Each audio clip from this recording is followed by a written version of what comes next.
G'day and welcome to On The Esky, an Australian sports podcast where we like to wrap up the week that was in sport, drink a few scooey moi-mois and dribble on about all the big stories in the wide world of sport. And a big week it was in the sporting arena. All the European football leagues wrapping up and the Champions League final last night, plus the IPL coming to the end with the final on tonight. So we'll look back at the finals and preview tonight's big game.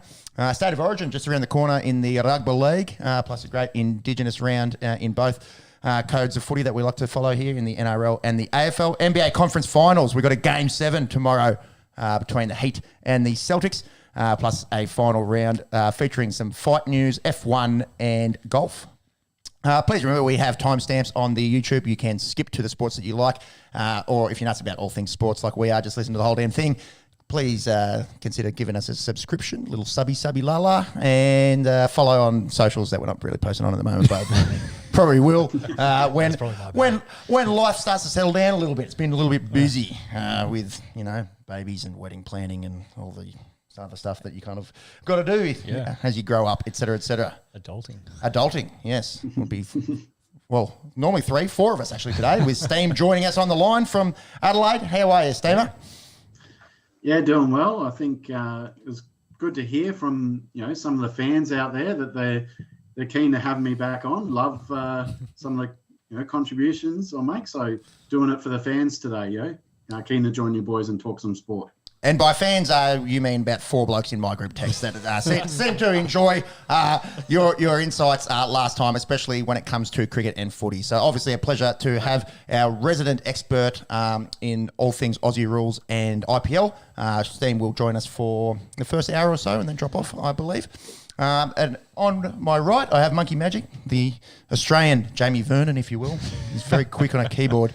And we like to start the show by shouting a beer to commend excellent work in the sporting arena. Monks, who are you shouting a beer this week? How are you, etc., etc.? Yeah, going good. Yes, so this week, probably a little less about recent successes.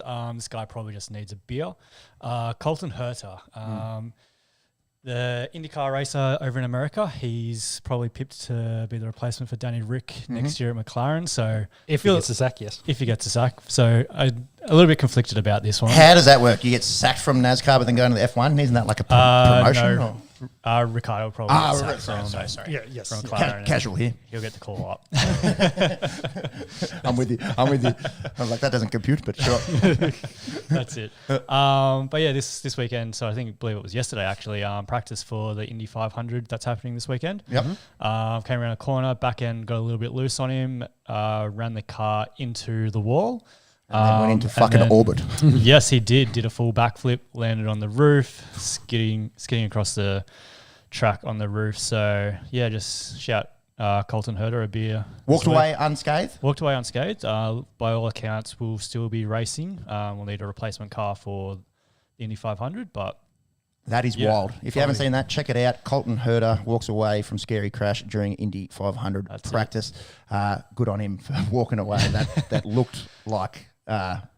death, essentially. Looks scary, yeah. Very scary. Testament to the Halo system. Yeah, that's right. The modern technology in the cars. Implemented across all the open cockpit cars. So, yeah, shouting you a beer this week, just calm the nerves and get ready for the big race. Indeed. Enjoy, Colton.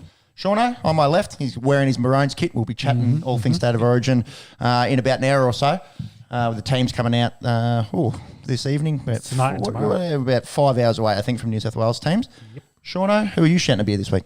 Jumping over to America, aren't we? Yes. And I love to shout baseball out of beer so I can get some baseball chat on the Esky. But this one, not for anything amazing in the ways of sporting feats, but to talk of fantasy football. Amazing dribble. Yeah. So Jock Peterson was slapped during the week by Tommy Pham over a fantasy football dispute for one game. So can relate. Yeah, definitely can relate.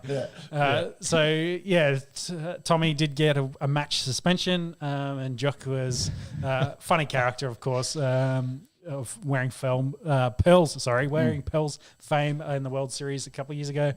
He'd was talking to the media on the group chat, was kind of saying how he was making jokes about the Tommy's team, and then Tommy kind of didn't take too well to that, and then left the league after 4 or 5 weeks. But to think that it all came together over fantasy football, and these baseball players ended up slapping each other. It's the Will Smith precedent. Yes, You can slap anyone these days. And talk shit, get hit. No repercussions, open hand, etc., etc. Yeah, but it was a funny story, and it kind of just blew up all over the American Twitter feeds for sports. The presser is pretty funny. He's literally talking to journos about his group chat and showing him the gifts that got exchanged, which led to said slapping. So check that out. Jock Peterson of Where's Pearls fame getting slapped. That's funny. That is pretty funny. Steamer, I'll throw it over to you, mate. Who are you shouting to beer this week? Yeah, I've only just been thinking about this in the last couple of minutes, and Monk shouting a beer to someone who just needs one. I was thinking actually yesterday, I might shout a beer to my red-headed brother Jake Bowie from the Melbourne Demons. First time actually experiencing a loss in his career. Quite privileged to just waltz straight into that team that's been dominating so much at the end of last year and then start of this year. Had gone 17 matches without tasting defeat, but last night wouldn't have known what to do with himself after Dees went down at the hands of Freo. So probably just needed a beer to, as a Carlton fan, I can say for most years, apart from this year, you do know what defeat is like, and beer usually helps. So win or lose on the booze. That's a T-shirt. We should definitely get a T-shirt. It's not original. It's definitely not Peppy original. That's just general that's dribble, General Magoo's dribble. Yeah, and as also from someone that can relate to losing a lot. It would be a weird feeling going 17-0 to start off your career, but we'll get stuck into that just after the cricket. The second week of Sir Doug Nicholls' round, paying homage to our Indigenous representatives in footy. So we'll get stuck into that in about half an hour after the cricket. I'll do a quick shout of beer myself to Ezra Mam. He filled in for Adam Reynolds. Big shoes to fill. Well, little shoes, I suppose, in terms of size, but metaphorically big shoes. He last Indigenous round last year, he was actually in doing one of the Indigenous dances down in Wagga. Wasn't on an NRL list, and now I think he's a 19-year-old. Played 7 for the Bronx, second game. and led them to a massive comeback win on Friday night, which we'll get stuck into in a little bit. So, did you see Cobbo's try celebration? Just staying on the Indigenous theme, using the corner post as a didgeridoo. Playing a little bit of didgeridoo on the corner post. I did like that. I'd love to. I probably wouldn't be able to learn, but how they do the reciprocal breathing on didgeridoos. It seems like it's just about impossible. In through the nose, out through the mouth at the same time. Good stuff there from Ezra. A lot of pressure, and the Broncos on a bit of a hot streak. We'll get stuck into that after the cricket. Mop of the week. We like to hand out a mop for disgusting behaviour, usually in the sporting arena. We spoke pre-show about how it's always good if you can give it out, you should also be able to receive. If you can dish it, you can take it, etc., etc. I think we've done this before. I've given myself one. I think we've given you one once before. Monks, Sean miraculously escaped a mop. How that's happened, I don't know. I'm a mop just generally every week. So. it's just in the sub print. Just asterisk always mop. Sean's the ones that's collected all of the mops and just handing them out each week. Good, just giving each other a little bit of curry on the internet. Like it. A little bit of Steph Curry on the internet. Mop of the week is myself for going to the club last night, having about 20 schooners to celebrate our local footy team's victory over a team that hadn't beaten them for about 6 years. And my 32-year-old brain thought, mate, get out of here about 9:30. You'll make your 7 a.m. tea time. That's plenty of sleep. It was plenty of sleep. The alarm went off at 6 a.m. I rolled over and said, absolutely no fucking chance. Texted the boys. It was about 2 degrees here in Canberra and foggy. Yep.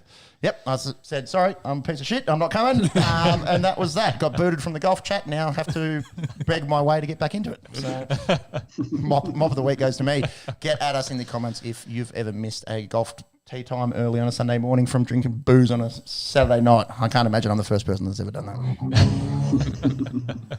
All right, enough dribble. Let's talk it. some sport. Let's start off with the cricket, and obviously a privilege to have Steamer with us, who follows the IPL pretty closely. Let's start with the first qualifier between Gujarat and Rajasthan. The first placed Gujarat Titans took on the Rajasthan Royals. Winner went straight through into tonight's final. How did it unplay, Steve? Yeah, so this was an exciting one. So obviously GT in their first IPL, in top seed. The game happened at Eden Gardens in Kolkata. The whole IPL has been in the Mumbai province. So brand new deck and the kind of stadium got absolutely packed out. The game started off. Titans captain Pandya, he won the toss. He sent Rajasthan in. Rajasthan skipper Sanju Samson. He's had a terrible time of the toss this season. He only won 2 out of 15. So pretty much given that Pandya was going to win the toss. And so he sent... Have to invite Sanju Samson down here on Anzac Day, take him on in 2 up. Bled in for some of that $2 million. Well, stay away from a roulette table. No red and black for you. I mean, I'd take him on in 2 up, but he then went and took on the... Titans bowlers. He was really powerful in the power play. They lost the early wicket of opener Jaiswal, but then Sampson came in, smashed 47 off only 26. So he got their innings going. Butler, he's obviously been the star of the series. Big time. He was really slow to get going. After 16 overs, only 4 to go, was pretty much going at a run of ball, 39 of 38. Rashid was really effective in slowing down the run rate. He bowled his 4 for only 15 and no wickets, but very economical. And Butler, he was, the old saying goes, better be lucky than good. He really rode his luck. He hit one down. Hardik was fielding down at long off. Butler's hit it. It's going straight down his throat. Hardik's got to come in a few steps, slips, falls on his ass, and the ball goes over his head.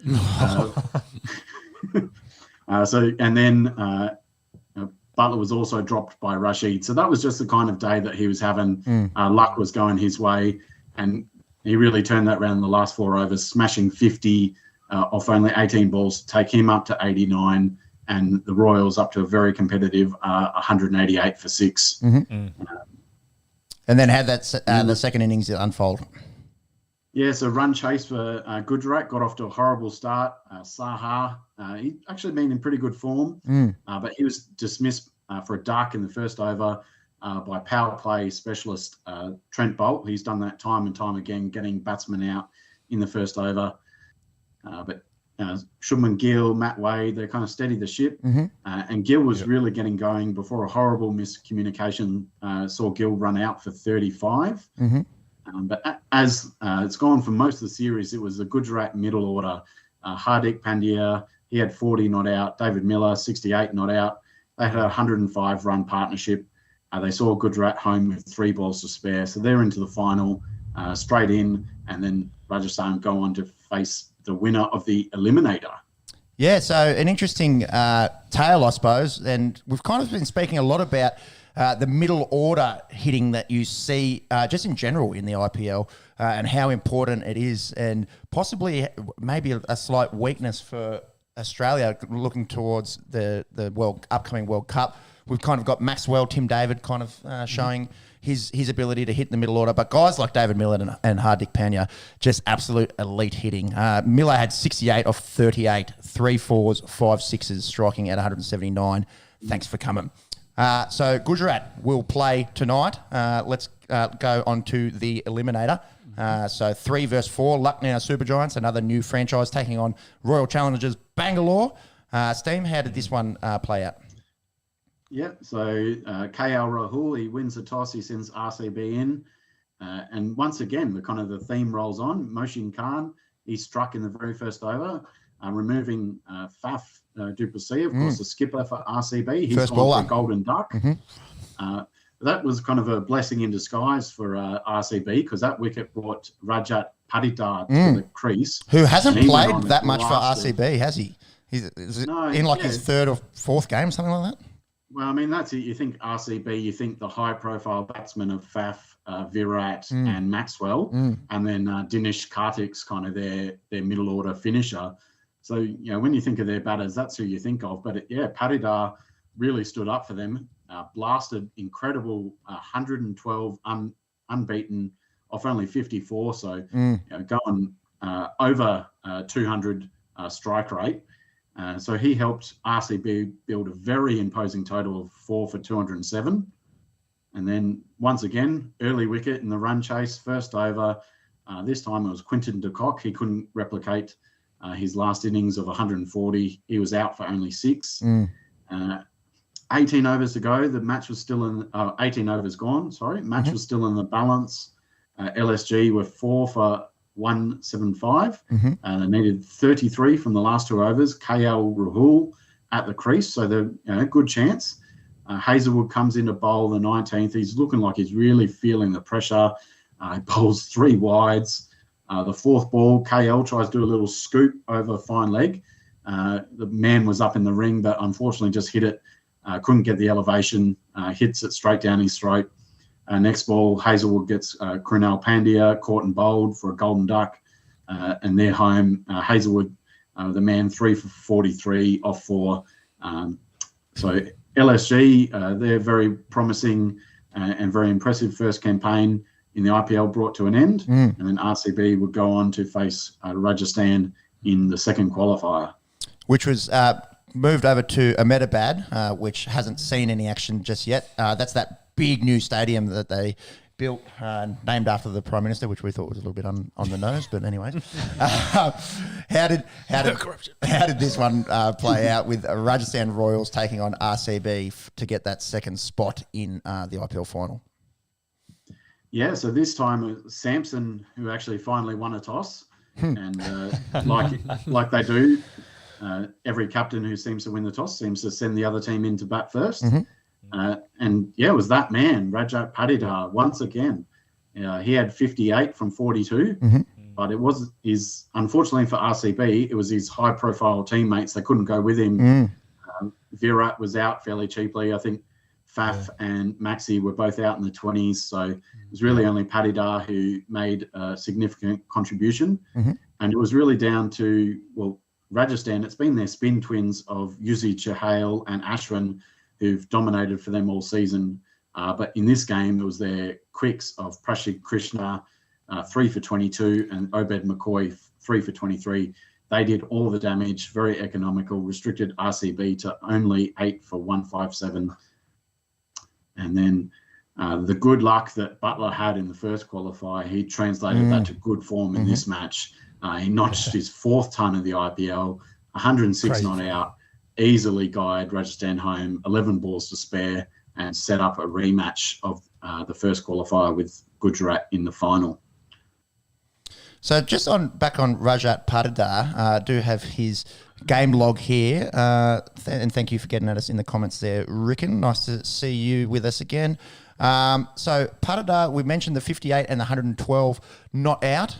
He had played a little bit more than 3 games. I think he's played or batted in 7. 26, 48, 21, 52, 16 for RCB this IPL. Never dismissed for less than 16 and has a century and 2 half centuries. So another Indian stick there that looks very good at white ball cricket. Add him to the list. I just wanted to jump on for the Aussies, the Hazelwood. He's not been under the radar, but he's just been sneaky consistent, sneaky good all tournament. So I just thought it was worth shouting him out. Definitely the best Aussie bowler in the tournament. Yep. Yeah, and he was really the only one who offered some resistance in that second qualifier. I think he picked up a couple of wickets, but it was his teammates who didn't really chip in and help him out. And not having a big total to defend wasn't helpful either. But it's not long until so the Aussies play Sri Lanka either. Monks, can you chase that one up? The start date might be the only Aussie left for Gujarat. Yes, because there's none on Rajasthan. Yeah, that I can think of. But the Royals, that's Warnie. So, true. Get behind the Royals. Won the inaugural IPL. So for Aussies, I suppose that maybe don't really have a horse in the race, so to speak. It's pretty rare to find Australians of Australian ethnicity that are super invested in a team in the IPL. I wonder if a lot of Aussies will be cheering for Rajasthan, given Shane's passing and his success with the club back when the IPL was just in its early days, and then Gujarat obviously in their first season, an amazing effort to make it to the final, and especially after a lot of people had sort of questioned the expansion of the IPL. They'd tried it in the past, it hadn't really worked. There was concerns around talent pools and the rest of it.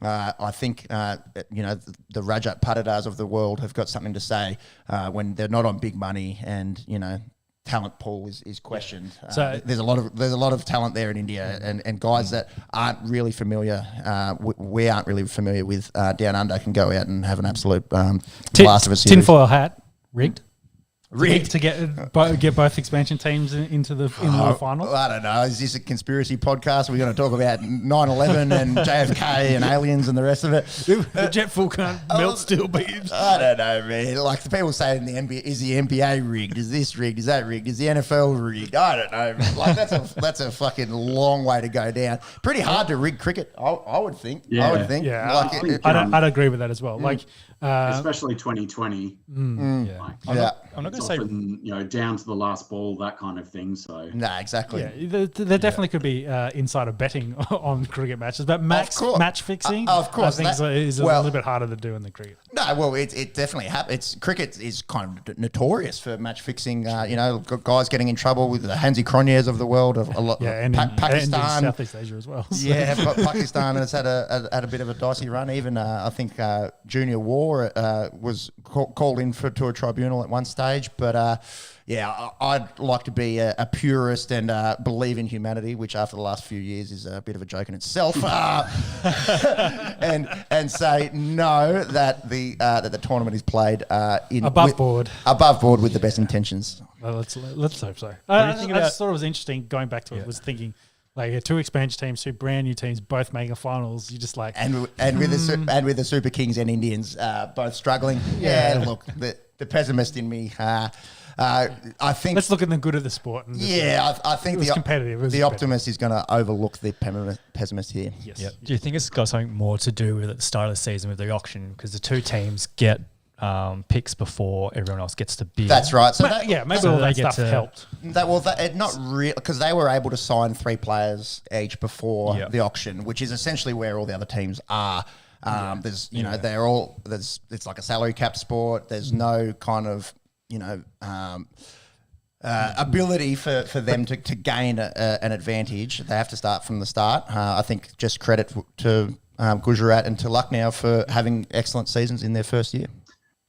And I think it's cricket be one of those things where form just plays such a huge part. I was thinking like David Miller, he's actually come and played in the Big Bash before, I think for Hobart, and he hasn't looked that impressive in Australia, but this series in the IPL he's been dominant, and some of the other big names like Rohit and that kind of stuff haven't lived up to their usual standards. So I think 2020 it's just one of those ones that you execute on the day. Can make such a big difference, and we'll probably have 2 different teams in the final again next year. It'll rotate around, I reckon. Interesting. Pretty hard to remain dominant at the top. Indeed. Interesting on David Miller there. The South Africans all had pretty good IPLs, didn't they? When you talk about Faf and Quinton de Kock with his massive knock. Quinton de Kock and his massive knock the other day of 140. And we spoke about David Miller. Kasiga Rabada had a really good tournament. They might put together a bit of a scary lineup when it comes to World Cup time. Yeah, for sure. Yeah, although I don't think Faf actually plays for the national team anymore. Well, true, and Quinton had his falling out with him as well. So that is true. Still play white ball for the national team, but yeah. Good question, because he definitely pulled out of the Test team. I think he'll be. But he's played since then for South Africa. I'm pretty sure as well. Because you remember he sat out that one test and then he played the next test straight afterwards. Yeah, but I think he retired after that. Can you chase it up? Yeah, so he retired from red ball cricket, not from white. Yeah, There you go, there you go. is de Kock available for white ball cricket? That sounds about right. Yeah. We want all the cock jokes we can make when the World Cup comes around. We want the Dick Wellers of the world and the de Kocks and the rest of it all available, don't we? Well, too bad it wasn't Gujarat versus LSG in the final then with Hardik and very good for you there, Steve. None of us are above a penis joke here on the Esky. There's been Test cricket as well. We'll just get a quick shout out to that Bangladesh Sri Lanka game.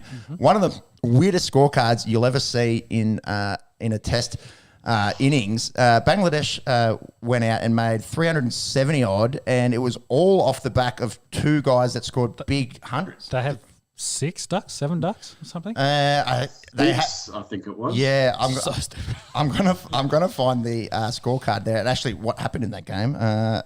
Who ended up winning? Because all I saw was the screen grab of the Bangladesh innings. Just trying to find it here. Okay, so Bangladesh 365 in their second innings. The scorecard reads duck 8 9 175 duck 141 duck 15 duck. So 1 2 3 4 5 6 ducks. Yep. Game of duck goose or duck ton, I suppose, in this case. One of those group projects where you survive all everyone else's work. And very no good. one else contributes. Very good. Shout out to Emma Pennyfold, my wife's best mate, who absolutely carried me through my degree in any of our group assignments. Definitely has a sore back from carrying Peppy through any group assignments. I'm pretty sure Steamer carried us through high school. That's right. And That's college. right. Definitely in maths, I can't swear that my eyes were just strictly in front of my paper. They might have been glancing over across. So the reason we can't do maths, do English, or speak properly is all Michael's fault. No, I think I can speak English okay. I used to go okay in English. It is harder on the microphone as such. I think the thing in English is you can bullshit. You can't bullshit in maths. If you haven't practiced maths, you're fucked. You're done. It's you're done. In English, you can just go, spark notes set, right, a little bit of smoke and mirrors, if you will. My interpretation. That's right. Character development and discuss the themes, etc., The etc. attitude in maths that I'll never need this in life. Why am I learning this? And then you start a podcast where you're trying to figure out maths on the fly, and you go, shit. Yeah, and it's like, what's his average? He got out 5 times and made 100. What did you fuck up last year? 100 minus 80. 100 minus 80. 100 minus 85. It was a little bit harder. Straight 80. Yeah. From the accountant. Very good. Very good. I work in Excel, baby. He can do my taxes as long as it's in my favour. Yeah, that's right. That's right. As long as the 5 that he's forgotten about goes towards you and not away from you. Let's get back to this Bangladesh-Sri Lanka game. Sri Lanka ended up winning this by 10 wickets. So be interesting. They did score 500 in there. Yeah, interesting for the Aussies, who I'm sure will be keeping an eye on this. Did you get the start date on that series? I did. First one is the 7th of June. That is very soon. Yeah, that's very soon. T20s. So T20s Three first. T20s into 5 ODIs. And then there's 2 test matches. Yeah. Very good. Did you find out about de Kock as well? Yes. So he retired from red ball to focus on white ball. Is the news back to December. Very, very good. Yep. All right. That'll wrap up our cricket chat, I believe. Mm-hmm. So the final tonight. Oh, of course. Yes, the preview. Have we got their meeting this season? Yep, and both of the previous games. Yep. Mm-hmm. So we're back in Gujarat to continue and make it a 3-0 series sweep, if you will, and claim their maiden IPL title, or do we think Joss Butler and the Rajasthan Royals can get it done? On a personal level, I think living in Adelaide, Adelaide Strikers are my team in the Big Bash. Of course, their main man is Rashid Khan, who is a Titans man. So I'll be going for Rashid and the Titans tonight. Mm-hmm. But, they seem to have the wood over RR so far this season. So they've been the best team in the comp, yeah? Yeah, they finished first. RR were in the finals. Going back to that season you boys mentioned with Warney in 2008, the maiden season of the IPL. That was the last time they were in a final, and of course they won it that season. So 2008. they'll be raring to go. Long time between finals for them, so they'll be pumped, I'm sure. We were teenagers, my word. Cheating on each other's maths tests. Yes. That's it. Joss, including the playoffs, has 824 runs at an average of 58.8, striking at 150. Is this one of the best T20 seasons ever? Well, if you look at that list, Faf there at 4 has played 16 matches as well, and he's almost double. So Yeah. so yes. Crazy form. So most runs in a series, Virat Kohli, back in 2016, 973. Jeez, another 150 runs on top of that. Yeah. Okay. Where does Josh sit on that effort list? tonight Is if it you can do third? that. So Josh is third at 824. Warner's just above him at 848. Which year was the one? Warner's 2016 as well. Yeah. So overheating that season. And then, so Josh is on his 4th century. I think that ties in with most in a season with Kohli.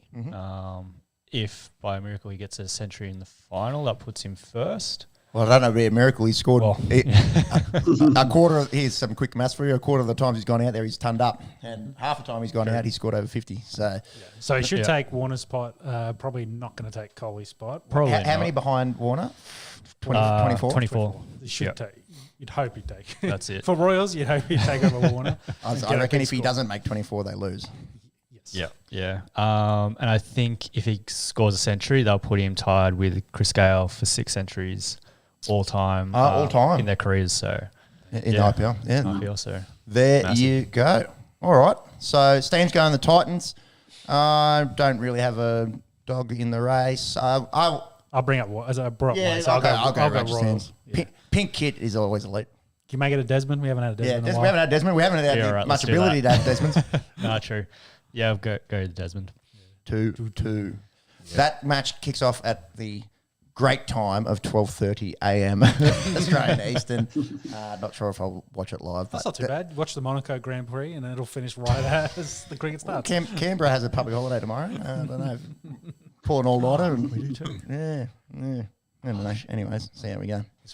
Keep on forgetting it's Mum's birthday today. Happy birthday, Mum. I'll shout a bit to you as well. Mum's birthday. Yeah, geez. She doesn't drink though.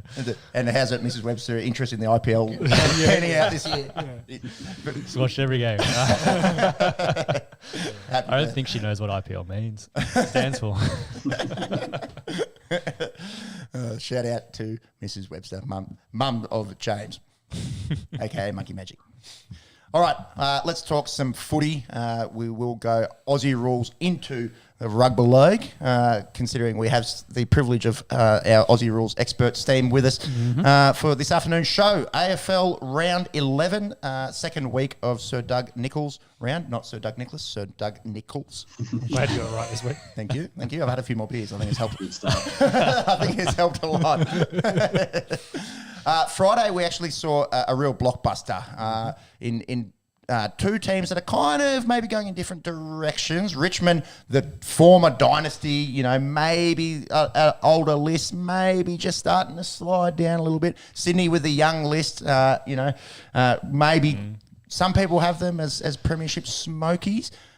Steam, did you catch much of this, and what were your thoughts? Yeah, I watched the game. So it's interesting you kind of mentioned going opposite directions because the form going into the match, Tigers were actually on a 4-game winning streak where Sydney had, really actually struggled against the top 8 teams, of course, losing to the mighty Carlton Blues the week beforehand. But buy your GF tickets. The game kind of started off. So Richmond played really well in the first half. Got on a run, 7 consecutive goals. They're playing that classic Richmond footy, move it on, play quick, knock on forwards. It looked like it wasn't raining, but it still looked like the ground was a bit soggy, or there was a bit of water on the top of the surface. But yeah, so that really suited their game style of just move it on, play it on quick. They had a lead of halftime at halftime with 25 points, and so it was really impressive. Given I think Tom Lynch was out with injury. I believe. Yeah, he went down last week and wasn't available. But they were getting him. because he'd been in great form. But so they were getting good even contribution. But then it was the Swans. They started to get on top, especially in the middle and the centre clearance in the third quarter. And Richmond could not play with that usual speed. Instead, they're having to repeatedly go long down the line. And then it was really obvious that Lynch wasn't in the game. And then into the last quarter, it was really starting to get tight. But 3 last quarter goals from Big Bud brought him to 5 total from the match. He got Sydney home and saw Bud. He got best on ground with a Goods O'Loughlin medal. Of course, 2 famous Indigenous players for the Swans. Well, what did you guys think about that take of the Swans being too dependent on Buddy? Yeah, that was from Adam Cooney, who stated, if Buddy doesn't elevate his game, Sydney lose. He's in his 18th season. They rely on him to win games, which is a slight concern. Are they too reliant on Buddy, do you think? Is it? I think that this is kind of like the LeBron factor. Like, he's going to get him into the finals, but then he needs to go to another level if they want to go deep into the finals. So they're so reliant on him to do that, which, you probably don't want Buddy to be doing this late in his career. They want other guys to step up to do it. But can you share those 5 goals around? Most teams play well when their full forward or centre half forward plays well. Like, Carlton will play well if Charlie Curnow plays well. St Kilda plays well when Max King plays well. Geelong, if Jez Cameron and Tom Hawkins are going well, they play well. So I think it's a kind of a bit of a roundabout argument in that sense. Of course you need your big, tall power forwards to stand up and win your games. That's why they're in your team. So plus he's the veteran leader. That's also the vocal one, and he's the presence, the one that kind of G's them all up. So if he plays well, kicks 5, then they're going to lift. I mean, it's Isaac Heaney is probably one of their other good ones, but he's been really down on form lately. He was had a good first month of the season, but he's probably the other one that maybe if Buddy wasn't picking up the slack, you'd hope that Isaac Heaney was. But well, maybe that's that's the concern. If Buddy's quiet, who then steps up in that fill that hole. Yeah, I think it's a roundabout argument, Steve. Like you said, when you full forward goes out and kicks 6, pretty unlikely that you lose. But also, I can see where Cooney's coming from. If Buddy's out or he gets shut down like he did in the Gold Coast Suns game, and you're relying on a 19-year-old in Logan McDonald or one of your other tall options to step up, it puts a pressure on the young kids. But I tend to agree. Roundabout argument. It's chicken or the egg kind of stuff. Because let's see what happens next week, because Buddy's been handed a 1-match ban for striking Trent Cotchin across the chops. So he's going to miss next week versus Melbourne if he accepts and he doesn't challenge it. So that's going to be the test. How reliant are Sydney on Buddy? Especially they're not going to have him next week, especially against Melbourne with Lever, and May went down yesterday, so it'd be interesting to see if he is involved. But we'll get on to Melbourne in just a second. Let's recap yesterday's games. 5 games on the Saturday. Should just mention the big talking point was after the sign. The final margin was only 6 points. The ball was probably about 70, 75 out from Richmond goal. A free kick got paid to Richmond, Dion Prestia. It was actually paid by the non-controlling umpire. So the umpire kind of out of the zone, but immediately afterwards, the siren goes and the Swans, I think it was Chad Warner, who actually played a really good game, was instrumental in the third quarter turnaround. He kicks the ball into the crowd in celebration. So all the Richmond guys are going, hey, he's kicked the ball 50 away after a free kick. That's 50. We should move from 70 out to 20 out. And you could see the umpire is surrounded by all the Richmond players. He's talking into his earpiece into the other umpires to say, what should we do? Is it 50? Is it not? And then they decided, no, let's use common sense, was their exact words, and to say, no, it's not 50. So Richmond, it's your free kick, but you can try and barrel one from 70.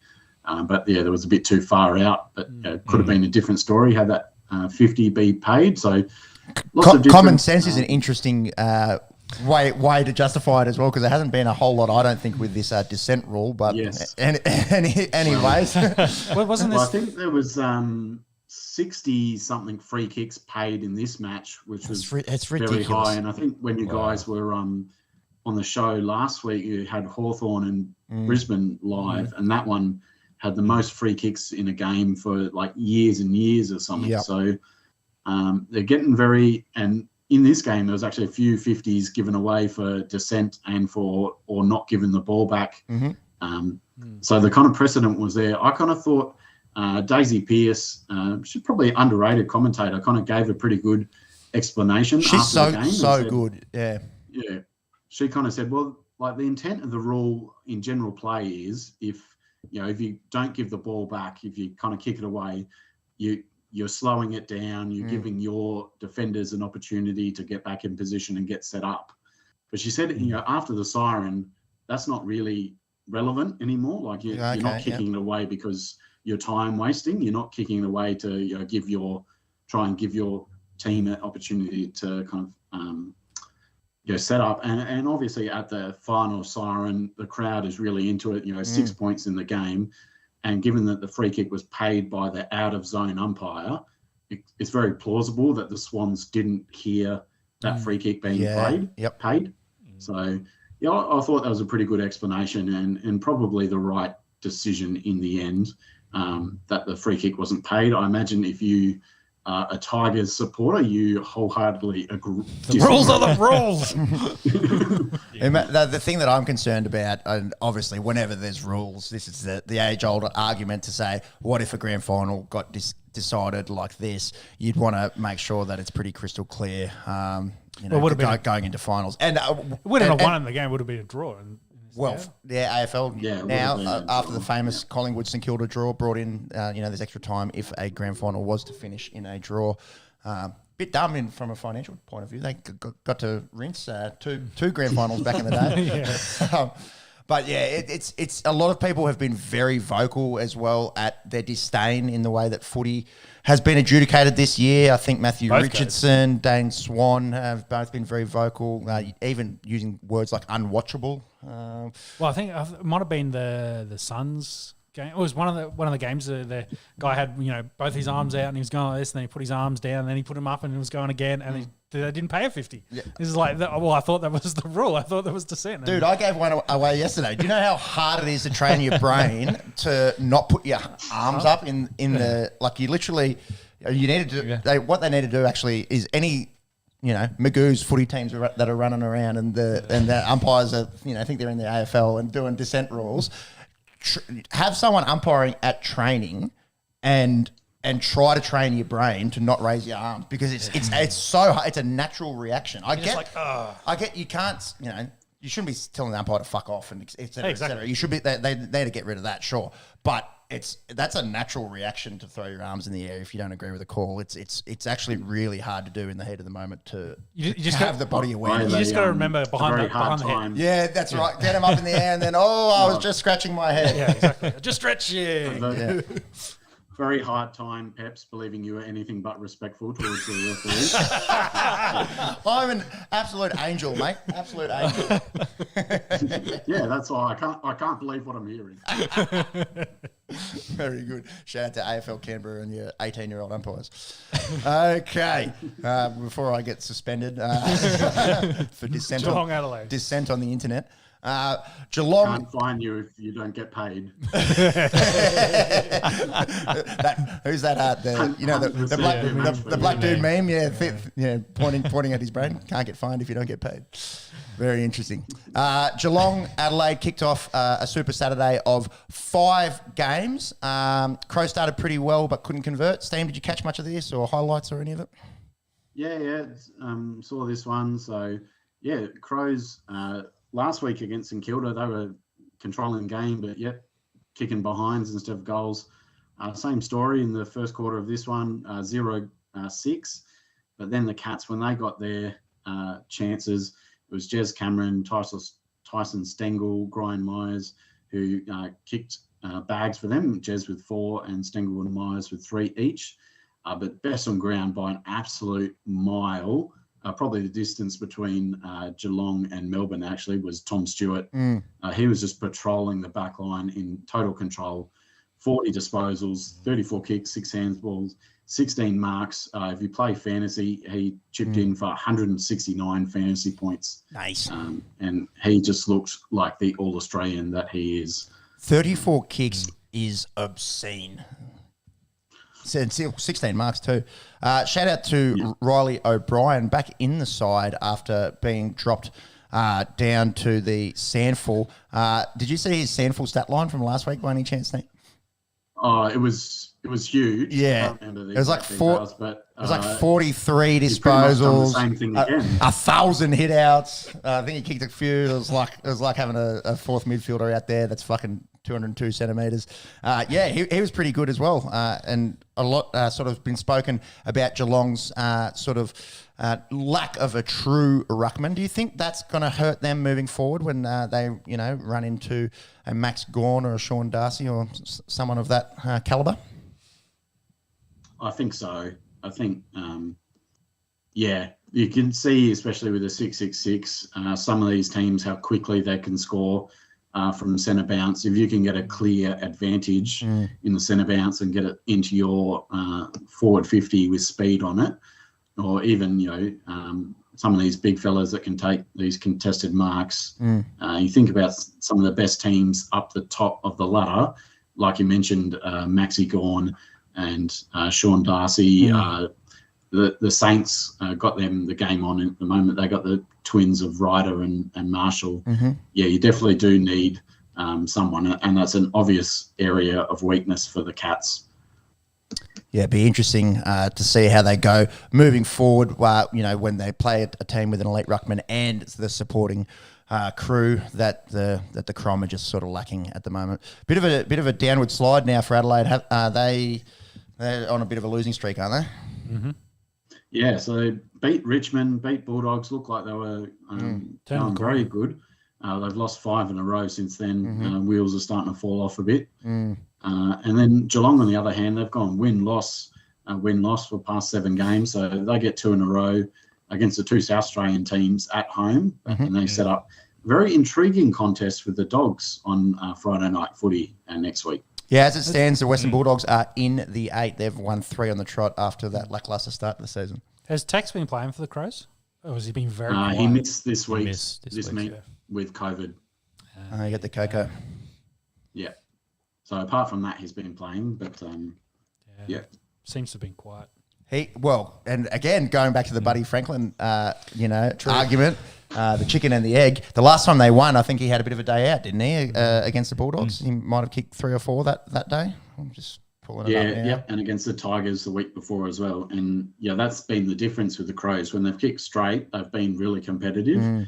But in the last month, I think they're last in the league for accuracy. So they're not converting their chances at all. Part of that, I guess, yesterday was no Tex. Back in round 5 when they beat Richmond, he booted 5. And in round 6 when they beat the Dogs by a point, he booted 3 and had 19 disposals. So there you go. That's pertinent given Adam Cooney's statement regarding Buddy and Sydney.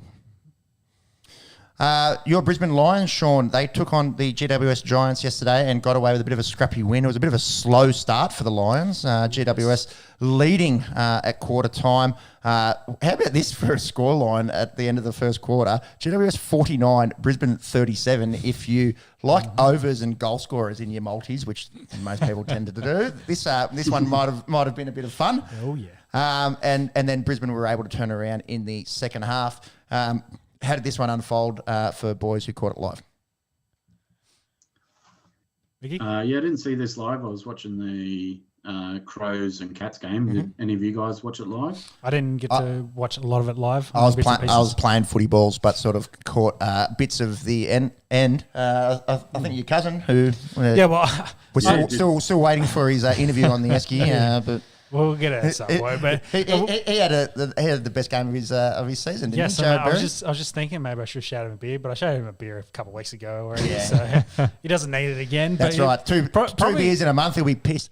Yeah, I'd say his best game for the Brisbane Lions, and then My question was, do you think he got the 3 Brownlow votes for this to take from Lachie Neale, or do you think Lachie still got it in the end? I think Lachie got the 3. Because I think for El Neale 3 votes. El Neale 3 votes. I thought Jared kind of had the lead through the first couple of quarters. Well, he started on fire, and didn't he? then Lachie then came back through in the second half, and they really turned it on, the Lions to win that game. Final stat line, Jared, El Neale. Jared does tend to do that, actually. He tends to have better first quarters and first halves, and then can go missing in the second half a little bit. Yeah, so, I think he might play more minutes in earlier in the game as well, and gets a bit more rest during the second. He has been running a wing for him, but maybe he was in the middle a bit more because McCluggage, his great mate, was out this week, so maybe that gave him more of an opportunity to take Hugh's spot in the guts, where usually Jared's out on one of the wings. But yeah, for the Lions, the goal kickers, Lincoln McCarthy, he had 3 in the first quarter. He finished with 4, and they set up a very juicy matchup next week. They travel to WA, take on a top 4 clash with the Dockers, kind of an all-purple / maroon clash. Yep. The 2 teams in the top 4 that aren't Melbourne teams. Yeah, and then the Giants, Toby, he started well, had 3 goals in that blistering first quarter. He also finished at 4 in the match, and they're actually looking pretty decent under new head coach Mark McVeigh. Had the win in his first match last week against Eagles, and then very competitive here against top 4 team at their home ground. So, and they have the bye next week to go and rest up and try and implement any changes that the new coach wants to bring to the game style. But yeah, they looked all right. Just going back to Lachie Neale and Jared Berry stat lines, Neale had 39 and 2 goals, Berry 33 and 1 sausage roll. I'd say 3 votes, El Neale, 2 votes, Jay Berry. Yeah, I was just bringing it up in case, for Lachie Neale's chances. It's a drop votes. We've spoken about how Neale is in a really advantageous position to win a Brownlow there at Brisbane, as per maybe Cripps at Carlton, whereas the Melbourne boys tend to take votes off each other a little bit. But I think in terms of this one, I still think 3 votes, El Neale. Yes. Let's talk about Melbourne and then their first loss of the year. Steam obviously shouted out a beer to Jack Bowie for experiencing defeat for the first time at an AFL level. Beaten in their home ground by this Freo side, and a lot of our chat last week was this is the litmus test for Fremantle. A lot of people are they the real deal, or can they win in Melbourne? Yeah, they can win in Melbourne, and they can beat the best team in the league in Melbourne. Yep. What were our thoughts on this one, Steve? Yeah, so NAM as they're being known for this week. Last 2 weeks. Last week, it looked like they were the method that's kind of got them so many wins in the row. Looked like that was continuing on. Miserly defence, only restricting Freo to 2 goals in the first half, and they built a 25-point halftime lead. And Clary Oliver was everywhere, as he usually is. Continuing his good form. He had 24 disposals in the first half. I think it was either like 10 or 12 more than any other player on the field. He was dominant, and then things started to turn Freo's way after halftime. Some good moves from coach Justin Longmuir. He put James Aish to Oliver as a tagger. One wonders why he didn't do that earlier, but anyway, Aish did a good job. It does unfold like that sometimes, Steen, where someone has a ripping first quarter or first half, and then you have the chat in the sheds, and you say, look, we've got to use someone to go the hard tag here, whereas at the start of the game you might try to play a bit more free. Do you reckon any teams had that chat about you, Peps? I don't think I've had a hard tag. Well, I'm also a ruckman, so I don't know. You kind of got. I know. It's a little bit different. But also, no. If I was a tall midfielder, a la a Marcus Bontempelli, no, I don't think I would have copped a hard tag ever. They probably would have thought, actually, let him get the footy because he'll probably just turn it over. Anyways, back to guys that can actually play footy at an elite level. So Clary got the hard tag and ended up with 37. So only got 13 in the second half. So that kind of worked out for them. 90% time on ground for Clayton Oliver. What an elite engine. Yeah, like the formula for Freo, obviously shutting down Oliver was one of it. But then they did to Melbourne what Melbourne usually does to everyone else. They dominated the centre bounce in that third quarter. And so they got it into their forward line quickly. And then when it did come out, their tall defenders were intercept marking and putting it straight back in there. So it ended up they kicked 8 goals to 1 in that third quarter, really swung the momentum. And Melbourne, as you guys mentioned before, Stephen May, he was subbed out with concussion in the second quarter. And so that really affected their structure in their defence. And they couldn't use Jake Lever in the way that they usually wanted to use him. And so, that probably contributed to that kind of onslaught. Christian Petrarca had his quietest game ever. I think he only had 10 possessions, including not even getting a touch in the last quarter. Wow. Strangely, when the game was on the line in the last quarter, and he was playing out of full forward. And, it's a bit of a questionable move there. But, Freo kind of showed the rest of the comp how he can do it. Execute, having the bodies to do it and the skills to execute it for the other teams is a different story. But we'll see if they can back it up. Of course, they'd had 2 losses in a row themselves, and then get this victory against Melbourne, and then go on to versus Brisbane next week. So that's exciting. And then Melbourne, they're playing the Swans in another good matchup. So there's some juicy games next week, actually. Yeah, even though the buys are starting to hit us and there's less footy. The footy that we're going to have is quality. That's good. It's what you want, quality over quantity. We were talking last week because it might have actually been a good idea to check the team list because we thought that Nat Fyfe might be back. He didn't play last night either. I'm just trying to chase up if he played any waffle or anything yesterday because apparently he's very close to being back. Yeah, he's been training a lot. Maybe they'll just, I can't remember if they got the round 13 or round 14 bye, but maybe they're waiting for that. Maybe perhaps he comes in after the bye, something like that. They don't currently need him, so yeah. I guess the other thing, if he's right to go, give him a week, then you can have a bye and then get him back in. That's another way you could do it. But Freo in the top 4, so they're going okay without him. So that kind of counter argument to Sydney relying on Buddy. It's good that Fremantle aren't so reliant on Fyfe as they have been in the past. Such as Fyfe, etc. So they have that round 14 bye. Between now and then, they've got the Lions and Hawthorn. Yeah, maybe they at home as well. Maybe they don't rush him back. Yeah. I'm trying to check Waffle team list from yesterday, but Freo don't have a Waffle side, whereas West Coast do. So I've checked South Fremantle and East Fremantle, and he wasn't on either of those lists. So not sure what is going on with Hot Boy Fyfe. Target maybe that Hawthorn game and give him, manage his minutes in that one and see how he goes, and then see how got to buy if he's a bit sore. Great segue. Let's talk about Hawthorn because they got demolished yesterday up in the NT by the Gold Coast Suns. Very difficult one to pick, this one. 2 teams that love upsetting, quote unquote, good sides.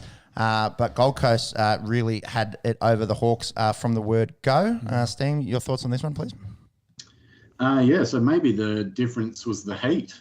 Given that it was up in Darwin, Gold Coast, that kind of being their second home, where Hawthorn's second home down in Tassie, so very different climates. And so maybe it was the heat that favoured the Suns. They registered their 3rd win in 4 starts and have beaten some quality opponents in those games. And it's their tall timber who, I think, in the early season we identified that replacing Ben King, who went down with the ACL, was going to be an issue. But the value recruits of Marbiel Chol and Levi Casbolt have been really serviceable.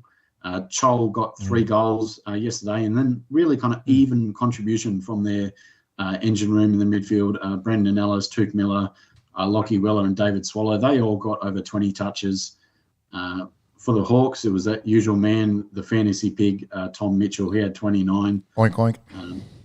That's a slow day at the office for Tom Mitchell, isn't it? Oh yeah, sometimes he has that by half time. Exactly right. A bit of a coming out game for Northern Territory local Malcolm Rosas, who kicked 3 on Indigenous rounds. So shout out to him, 20-year-old small I forward. think it was the first time he's played in the big leagues in front of his folks. Oh, really? His parents had never seen a it. good little story. Yeah, and, that's a feel-good story. I think Joel Jeffrey, who you boys highlighted last week, is another NT local who got to play in front of his family, and I think he just got the one. He kicked the one, so, yeah. Playing in front of your so parents. Good story for those fellas. Inside joke. So are the Suns good? That's my question here in the notes. They've obviously, Hawthorn have shown some promise this year, but possibly not an elite side, despite having some good scalps. They, to me, seem maybe like the leaders of that middle pack. Yes. So Suns' notable scalps, obviously Freo a few weeks ago. Well, they turned the corner. Like St Kilda, I think, still there probably would be my favourite of that list. But Swans they've beaten. And maybe I'll answer this in a classic Australian way of saying the negative. I'll say they're not bad. Yeah, not bad. Not good. Yeah, not bad. So I don't know if they'll squeeze into the top 8, but I thought they were going to be bottom 2, bottom 3, and I think we all did. So they've played overs, and shout out to Marbia Chol and Levi Casbold, who essentially were rejects at their club and have gone out and shown that they've still got a bit to give. Looking at that top 8, because we're halfway through the season now, I think we can start sort of talking top 8 and finals. There was 2 there we didn't think would be there. Well, Melbourne, Brisbane, Freo, Carlton, I think you probably say a safe. And then it's this middle of the pack that gets very, very interesting. 5th and 6th at the moment is Geelong, Sydney and St Kilda in 7th with the game in hand. So St Kilda could potentially be 5th by the end of this podcast. Up by 5 goals at the moment. So let's say the Saints jump up there into 5th. The Western Bulldogs, we spoke about their first time being in the top 8, given their 3-win streak. They're in there at the moment, and then you've got Richmond, Collingwood, Gold Coast. And then Port at 12, given that 0-5 start, we spoke about how hard it is to, make the top 8 as Carlton fans when you start 0-2. So if they are able to resurrect their season from 0-5, that would be amazing. What are they? They've since gone 4-1? 5-0, quick maths, 4-1. Yes, 4-1. Yeah. Got the Bombers at home this afternoon and Bombers as well. Yeah, so maybe a win. Talk about that. So I think that's probably who we're talking about for finals footy. Hawthorn, they've like we spoke about, had a few scalps, but not really sure what's going on there. It's an interesting one, isn't it? I think after Hawthorn, I think Giants, Adelaide, Bombers, Roos, Eagles. You can put lines through them at the halfway point of the season. So yeah, there's that. I think for the Suns, like the next couple of weeks are going to be pretty telling for them. Like they've beaten some of the better teams. Like they beat Sydney. The mark of a good side is you beat the teams that you should beat. So they've got North next week, then the Hawks and the Magpies. If they win all those 3 games, they're really in the thick of it then. And it's a favourable upcoming month for the Gold Coast Suns. So if they can string a few together there and beat teams that they should beat, then maybe we are talking about the Gold Coast Suns pushing for a final spot. Did you want to talk about Bulldogs' dick in West Coast? Yeah, absolute humping. It was the Bulldogs' biggest win over West Coast ever. And 16 goal scorers for the Western Bulldogs, which is an equal AFL record. Nudie runs maybe for the 6 that didn't manage to boot one. Pretty disappointed. Yeah, indeed. It's 16 goal scorers. Kicking 16 goals is a good effort in a game of footy. To have 16 individual goal scorers is unreal. Dogs, like we've mentioned, back in the top 8. Steam, did you catch much of this or have any thoughts on West Coast getting demolished? I saw a little bit early and then could see the trajectory that it was going, and it did something else. So, but it kind of, the game script that you kind of expected, it kind of played out that way. The Treloar with 35 and a goal, and Dunkley with 25 and 2 goals. They're prolific as always. Tim English, it was impressive, his return. Our mate Johnny. Of course, dealing with injury and then illness. Had flu quite bad, apparently. And, I mean, he's not the thickest ruckman going around, and then had the flu. And I don't know if he got hospitalised or was very close to, but probably can't afford to lose heaps of weight with flu. So it was good to see that. It's almost like everyone's staying at home for the last few years is played into a bad flu season. I've heard the flu this year is quite severe by all accounts. Mm-hmm. Yeah, but didn't slow him down too much. So he was back to the form that he was in earlier this season. Yep. And then for the Eagles, it was really only Tim Kelly played a bit of a lone hand, had 38 touches. Jack Darling chipped in for 4 goals, but they're hanging out for the bye. I would suspect, trying to get some reinforcements back into their engine room. Long way for them to go. Yeah, very long season for West Coast fans. It is. Yeah, they've enjoyed being good. I can't really remember West Coast being bad, to be honest. That's right. Double pain of having never been rubbish before, and now Fremantle, right up the top. Exactly. So just to rub it's salt. hard times in Perth at the moment, I think, if you're an Eagles fan. Yeah, the world's upside down for Eagles fans, that's for sure. Taking off the blue button on the purple. The Homer Simpson into the hedge meme. Jeez, I think if you do that in Perth, you get shot. Like them and Adelaide, it's really are you an Eagles or are you a Dockers fan? Are you a Crom or are you a Power fan? They don't tend to like each other too much. I'm not going to make a joke there. But we're on the internet. You can make jokes. Not that joke. Let's keep going. All right, you can tell us after. Speaking of St Kilda just before, they are currently 45 points up against North. I think you can put them in the winners column for this week. Massive game at 3:20. Steam, we'll make sure you're off in time to catch first bounce here in Collingwood, Carlton. The fun tidbit from last week that we spoke about, 128 apiece in this age-old rivalry. Two of the big Melbourne clubs, 2 of the oldest footy clubs in the world, going and to do battle this afternoon. Carlton will start favourites. You quietly confident over there, Steam, or a bit of a danger game, do you think? Feeling good. I think, feeling good about it. Collingwood were impressive last week, though, having said that, against Fremantle. Bit of a shock win and shock upset for them over in the West. So, you don't put these ones in the book before actually playing the game. And I think the Blues, they've got the bye next week, so they'll be making sure they give 100% today. Don't slack off before that bye. And really want to get, that all-time ledger, want to get it back in our favour, get the victory. So, expecting a victory.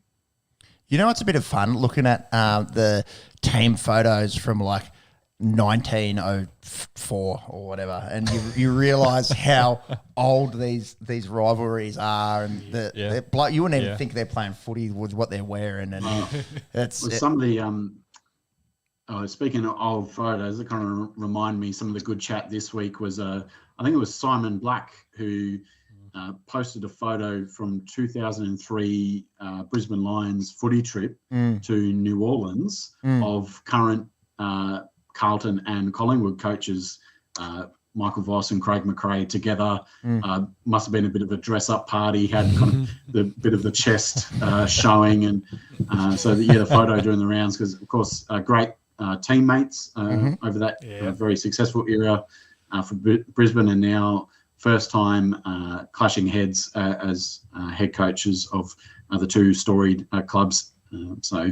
a bit of maybe there'll be a lunch bet or something like that for the two great men there for this one. A bit of blue steel. That photo is fucking elite. Just looked it up. There's some purple and orange felt kind of pimp get-ups going, and a lot of Zoolander. It is Zoolander. That's what they are. Because that's the outfit, the same outfits they wore in one of the scenes. Owen Wilson and Ben Stiller. Yeah. Yep. Zoolander. Great movie. Definitely. Okay, Port take on Essendon in the late game. Can Essendon jag an upset here, or is Port's good form going to keep rolling? One of the things I heard this week was that, so last week, Bombers were told, bring your mouthguard to training. We're going to get a bit tough and get a bit physical this week. I just mentioned before, a little bit of sunny skies here, but they're expecting a bit of rain come in the evening. So apparently this week at Essendon, they turned the sprinklers on them. Said, really? in the wet, we're going to get ready for a game in the wet. Yep. So mouthguards last week, ponchos and sprinklers this week. So we'll see if they've adapted to the wet weather conditions when the game comes. But I think Port will be too good for Bombers in this one. What about the old longest yard scene when they train in the muddy field, and then the prisoners they come out and Schoolyard ball. Yeah, that's right. They play some schoolyard bullshit. Good movie, also. I agree. I think all things kind of point to Port Adelaide continuing their run of good form. When you look at the way that these lists match up, you definitely. You can see why Port are sort of $1.20 favourites. Maybe pump the unders if it's pissing down rain there in Port Adelaide, in Adelaide tonight. In Adelaide, yes. Yep. St Kilda probably home as well by 50 uppers too. So. Any final comments, Steen, before we let you go and catch this matchup between the Pies and Blues? Oh, Goldie's just taken a hanger in the square. That was nice. But no, it's good to see. You must be 5 seconds ahead of us. I haven't seen any hanger. Here we go, boys. There's something coming. You did tell me there could be internet problems at Monk's house. Yeah, so we've got the ball coming in, top of the square. Oh, there you go. Big Goldie. Ruckman that fly. How good. Yeah, I think it's good to see AFL. I think now that Melbourne's lost, everyone's got a loss on the board. Everyone's got a win on the board. You guys were mentioning how close it is in the top 8. They, especially between probably 5th and 10th. So, and just great to see all that they've done this week and last week for the Indigenous rounds. Even as they're showing the highlights of this hanger, you've got the flag painted in the square. You've got them with their special jerseys on, which are always really interesting to see the details in and the stories behind them. So, Definitely. Last really question for you. Weeks of footy. Last question for you, Mickey. A little bit on that. Do you think they'll expand into Northern Territory and Tasmania? Oh, yeah. We're chatting a bit about this during the week. So, obviously, Tassie has been the chat for a while. They're looking at putting a bid together. And I think that has it could be feasible going into Tassie. They support the games that happen in Launceston and Hobart, get a lot of interest. And then they mentioned, if you go to 19, that's a bit of an odd number. Kind of doing even numbers makes sense. NT got thrown up as a possible location. I'm not so sure about that. That to me that just completes the Infinity Stones. That's every state then has a football team, but state and territory, except us actually. That leaves us. We got three Giants games. As kind of you guys in Canberra and me being ex-Canberra, we go, what about me? Shannon Knoll. But which I think Canberra population-wise is much bigger than the whole of Northern Territory, and I don't think it affected them too much last night with the game that they had in Darwin. But I know these kind of tropical locations, and when they went up, the Saints played Port Adelaide up in Cairns a few weeks ago, and it wasn't raining, but the humidity in the night time just makes the ball like a bit of a cake of soap. So and I for one wouldn't want to be training pre-season training up in these kind of tropical locations. So I just don't know how feasible it is. Canberra screams as a possible location for a 20th team. If places like Perth and Adelaide keep expanding and they're so footy mad, you mentioned there's only 2 teams between those locations at the moment. Like feasibility, the potential for the market there, maybe, I don't know, or maybe they'll do what they've done and relocate a team or something like that. Who knows? I think that's an interesting point that you bring up there between Perth and Adelaide, with Port Adelaide, when they came into the comp, being an existing SANFL club and having a supporter base. It would be interesting to see if the AFL goes, oh, well, maybe we don't want to expand. Let's sort of put our faith in an existing SANFL or Waffle team for that 20th well, I guess spot.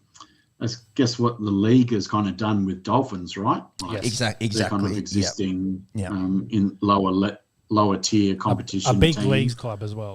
Good stadium. Yeah, that's right. So got a lot of infrastructure established, not having to start from scratch. So the reason why that we were talking about Darwin as a possible expansion area was the NT government had released plans for a $300 million stadium with a semi-partial roof, which may be able to mitigate some of the effects of the humidity up there. I wonder if the people will go for it up there. It seems to be a lot of money. They are kind of footy mad up there. Well, the question of that 300 mil is like half of it air conditioning. I was going to say, it's a big air conditioning unit. That's a big power bill. At Friggy Boys, any Friggies listening might have some work up in Darwin for you. Yeah, I think the population's interesting, isn't it? Because I think Darwin's about 100. Can you chase up Darwin? I think it's about 150. I think it's about 150. About 200 across the state. So if you want 15, 20 in the stands, you need 1 in 10 people in the town in the stands. Whereas I think we're at like 350 population with Queanbeyan, I think over 400. Yes. But then the counter argument is here you've got to compete with rugby league and rugby union, whereas up there it is footy. If you look at the footy, they've got a basketball team, don't they? No, they don't have a basketball team. No, I don't think they have anything in. No, there you go. Yeah, which something to get behind. Tells you. Yeah, probably speaks to the market though. So, to the market, seems that everyone else has thought, nah, not feasible. Would Darwin be able to attract players up there? Well, money talks, I think. Yeah. We had the same conversation about PNG. So but it's different. It is across. Darwin's still in Australia. Well, Tassie is technically over the water. You're going to have a bit of a fly there. Yeah, well, if I put you in a nice house in Port Moresby or in Hobart, I'll see which one you go to first. Yeah, well, yes. One's cold, one's warm. All right, off to Port Moresby, Sean goes. See you next week on the Esky, coming live from Port Moresby. Population of Darwin, please, Jim. As of 2021, 161,000. Okay, yeah. So you're looking pretty small. Yeah, you're looking. That's like Bendigo, Ballarat kind of chat. So I don't know. Rural Victoria might be going, hey, they get a team. Why don't we get a team? There's another 1,000 fucking degrees either. Well, they play games at Ballarat, so it's like, hey, we need a team. All right. Well, Steve, I think that's it for you. Thank you very much for joining us and your vital contributions to our cricket and footy chat to start off the show. We'll hope to get you back for another episode soon. Pleasure as always, boys. Time to nick off and watch the Blues. Go you Blue Baggers. We might get that on the screen for the second half here of this Esky episode. Steam will drop out. Sean will look after that. See you, fellas. See you, mate. See ya. Have a good one. And we will talk some rugby league. We are at the halfway point of the season. The Dragons are currently leading the Canterbury Bulldogs 16-6. This game screamed of a Canterbury win to me, given they're at Belmore for the first time since 2019. The Dragons don't have a great recent record against the Dogs. Are we feeling fake incoming? No, I don't want to comment. Given that I've got personal investment in this. No financial, just emotional, which tends to hurt more. Ben Hunt looked good in the first half. Sure did. He'll be putting his hand up for possible Origin selection, which we will talk about after reviewing the weekend's games. So Thursday kicked us off with a Melbourne Storm clinic against Manly, 28-8. No Harry Grant. He's a doctor, but seems to be low grade. Should be good for Origin. Is the chat. Jerome Hughes back in the 7 jersey was a big factor for the Melbourne Storm. Jerome Hughes in Storm win, I think, is the former. I saw some stats with Jerome in the team. There's like an 84% of games won. With Munster in the team, it's like 64%. And then that was the comparison they were using with Munster. And then I think it was something like without the other one. So Jerome won more often when he had games without Munster. When Munster didn't have Hughes, they lost more games. That's interesting. So it was interesting, yeah. So it goes to the chat of why they signed Hughes first and gave him that big deal and re-upped him over doing Munster. Because the stats don't lie in that regards. They win more games having Hughes there. And I think this kind of showed, because we've got the stat there, is the Cam Munster show. Absolute clinic. Yeah, well, it just... Hughes, I guess, frees Munster up to do all the good creative things that he needs to he wants to do. So he doesn't have to do all the other management and game management shit. And Hughes does all that work, does all the good kicking game, and puts them in the spots where Munster can score points. Batman needs Robin, bro. Cam Munster, his stat line: 2 tries, 1 try assist, 5 tackle busts, 149 run meters, 92 fantasy points. The chat again I imagine this week will be who's going to sign him. Are Redcliffe going to throw a bunch of money? Or us keep calling Redcliffe. The Dolphins. The Dolphins going to throw. Dolphins that are in Redcliffe that are not called Redcliffe. Oh no, Canterbury's in already. The fade's on, bro. The fade's on. 16-10, kick to come. Storm looking like old Storm, and I think the caveat with them getting pumped by Cowboys was no Jerome Hughes. Yes, no Jerome Hughes. So, and I think on the Munster signing, I'm thinking post-Origin would come.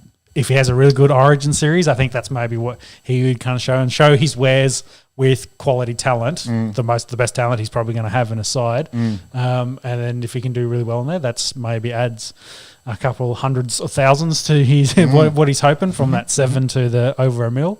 And then, maybe someone he could do a deal with the Dolphins or force Storm to give him a bit more than maybe what they're offering is why he hasn't signed. It'd be interesting to see. That's my feeling. Post-Origin period is when we might have a Munster signing.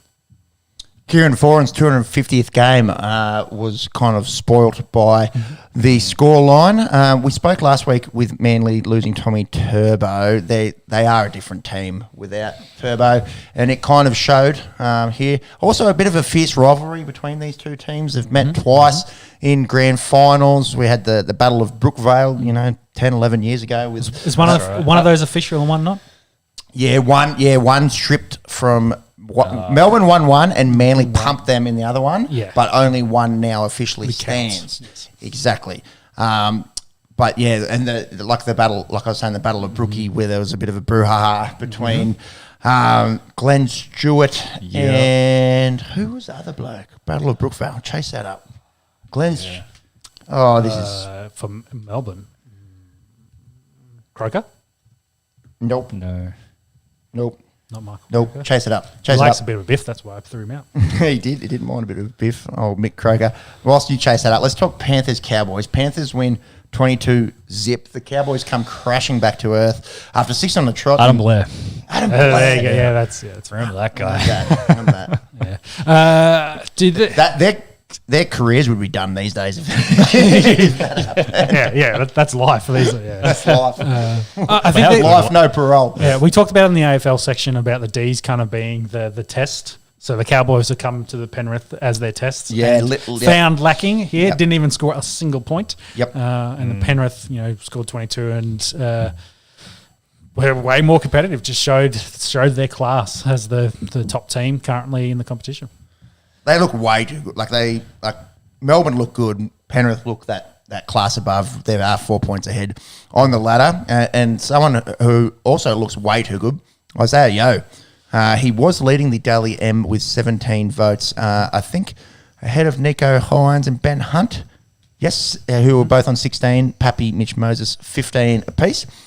So now is the round where the Dally M votes, they go behind closed doors, so it's becomes more speculative. I reckon he may have got the 3 votes in this. He got at least 2. He's putting together a remarkable season and will no doubt be named as the New South Wales 13 in a few hours. Yep. I suppose a lot of the chat moving forward, as per last year, will be, do they make the GF and can anyone beat them when the time counts? Obviously, they're going to finish top 2 and a class above everyone else. Yeah, I'm not sure a team has formed like South did last year that could then beat one of the two and get their way into the final. At the moment, it's just these clear 2. Yeah, and there's no one really in that 3rd or 4th spot yet that I think. Because I think it's Cowboys and Brisbane in those spots, and they kind of really had an insurgency this year.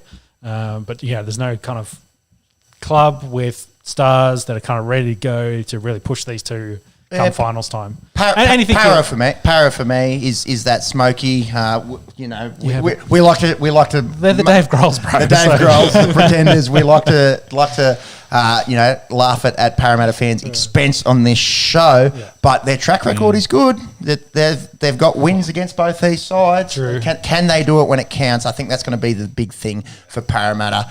And on paper, like Mitch Moses is just getting better and better. Dylan Brown is getting better and better. Gutho, obviously, an elite player as it is. That forward pack is nasty at Parramatta. That's the only one. That's the only one for me. But yeah, it does seem a little bit like last year and the year before, where it's kind of, who can beat Penrith and Melbourne? Drayden's gonna be in trouble here. Oh, it could be. That was a bin a couple of weeks ago. Yep, The old clothesline. that is Amone on Matt Burton, lazy left arm, cops him high. No bin. Let's go. Everyone in the crowd. 13 v 13. Oh. He's got headgear. He'll be right. Yeah, different rules for different weeks. Yeah, that's right. Consistency. He's an old wooden ship. That's diversity. One thing to note on this Panthers-Cowboys game as well, not that it would change the result, but Tamalolo and Felt were both out. Felt maybe not so much. Tamalolo makes a big difference in that forward pack. Yeah, do they win if those two guys play at Penrith? Probably not. Not a 22-point difference though. Yeah, do they get some points on the board maybe with one of the elite front rowers? Oh my goodness. Dufty. Yep, Dufty 2. All right, it's 16-all. Is it? Yep. Fucking hell. That one hurts. Ex-Dragon with a try assist. Uh-oh. There's going to be some Ralph Wiggum shit. You can pinpoint the exact moment his heart breaks. Okay, Broncos-Titans. Friday night. What an epic comeback this was from the Bronx. 24-4. They were so flat. And this is the second time that the Titans have absolutely ballsed up a massive lead because they would absolutely dick. Yeah, we're not good. Guess where this chat's going. This is why you should invest in the fibre across the entire country instead of trying to do fucking satellite. And we're getting into politics and changing NBN and such a save money and spending more money than we actually saved. Oh, we're live. Yeah, we are live. Oh, yeah. Welcome back to the Esky. Thanks for the heads up there. It's a nice, authentic start to part 2 of this week's episode. Thank you. Brought to you by Australia's internet speed, 56th in the world, behind powerhouse juggernaut countries such as Estonia, Bulgaria, Trinidad and Tobago, Russia, Putin, Saudi Arabia. Yeah, all those good guys. You know who also has slack internet? Italy and UK, not that far ahead of us. Maybe we need to move to Singapore and run this podcast out of Singapore. Yeah, more money down the track. Where were we? We were talking Brisbane, and Broncos, I think we were getting Titans. into Payne Haas conversation. Yes. So it's The Bali special. That's right. A massive pain in the ass for Brisbane's, management. Yeah, no one's ever made that joke before. Is he bluffing? Does he actually want out of Brisbane? He's put together one of the most elite years from a front row forward I've ever seen. What are we thinking, Sean? You follow the Broncos pretty closely. Yeah, well, he because he's on the 700K. He wants to, bump that up to, over $1 million. How far over $1 million, no one's really kind of said. Which people back in the day would have scoffed at for a middle forward, but you're looking at Taumalolo and the deal that he's on, and then you think, oh, well, that's a leverage ship for Payne Haas, and arguably, a lot better than JT at the moment. So Payne Haas are definitely trying to capitalise on the fact he's the best forward in the competition and wants to be paid as much. So there was chat also, because when he first came in, he did his shoulder, needed a shoulder reconstruction, and they gave him that long-term deal he's currently on. So they stood by him, and now the flip side is a stand by us kind of thing. But he plays a tough sport and in one of the toughest positions, get what you can, while you can. So I'm not too worried about that. It's a bit hard when you request an immediate release and then have to turn out and play a couple of days later. Well, he played lights out on Friday night. Yeah, and got booed the entire time. Yeah, Suncorp, they don't give a fuck, hey. No, they were not. Well, of course, they're not happy with the whole situation. Yeah. But yeah, it seems booing your best player is interesting. It's between the management team more and the Lion, not the Lions, the Brisbane front office, the other Brisbane team, the Broncos front office, Ben Eichen there. So we'll see what happens. They've basically said he's got a contract. He's got to see that contract out. So it's either don't play, as in take that Bali special even further and hold out, or keep playing, get picked for New South Wales, and play out that contract and then get your big deal. We'll have to see. I can't see him sitting out. It's pretty rare. Like we do see it in the American sports where guys literally hold out. I can't really think of too many examples here, although we'll get into Matt Lodge in a second.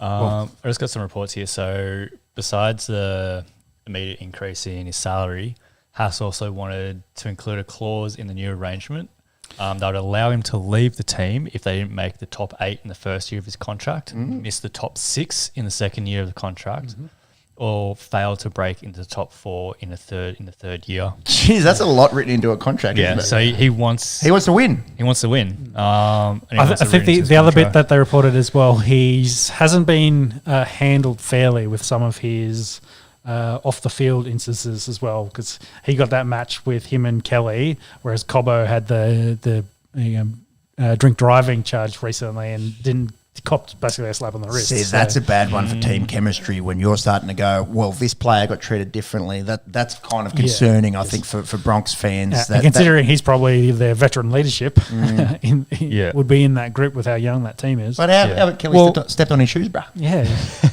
ruined his shoes. So. I mean, and you make the point that he's in like that senior leadership, like that probably stands to reason why he probably did get hit a little bit harder. Like he should. Also true. Versus the 19-year-old who's learning how to be a professional football player.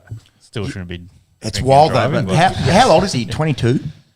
22. To think that he's that good and that big. Same with the troll, like at 22. Yeah. So young and played 5 years already. Yeah, it boggles the mind when you think how many games has he played?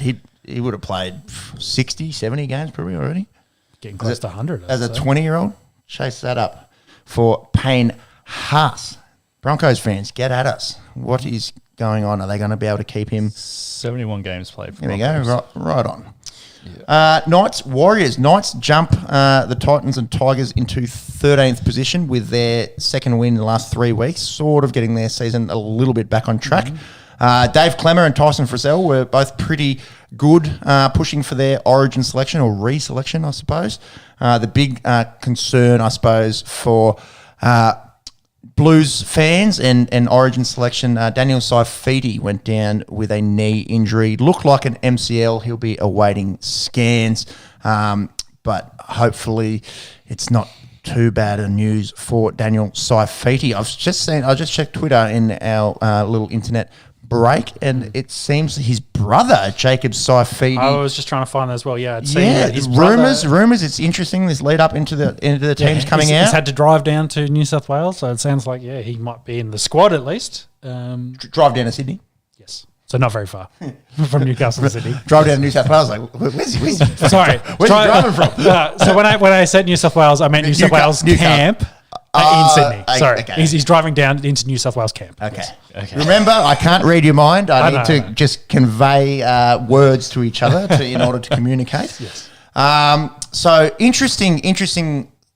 Yeah, that's a pickle, isn't it? Jacob Saifidi, definitely a good player. But the amount of good prop and middle forwards that New South Wales possess at the moment, it might be a head scratcher if he gets picked. Again, it's a report. Who knows? We will only know in about 4 hours' time who makes this team. Ewan Aitken, he has been very, very good for the Warriors this year, but he'll be a Dolphin next year, not a Redcliffe Dolphin, not a Sunshine Coast Dolphin, a Redcliffe Dolphin. That pack is starting to look pretty good.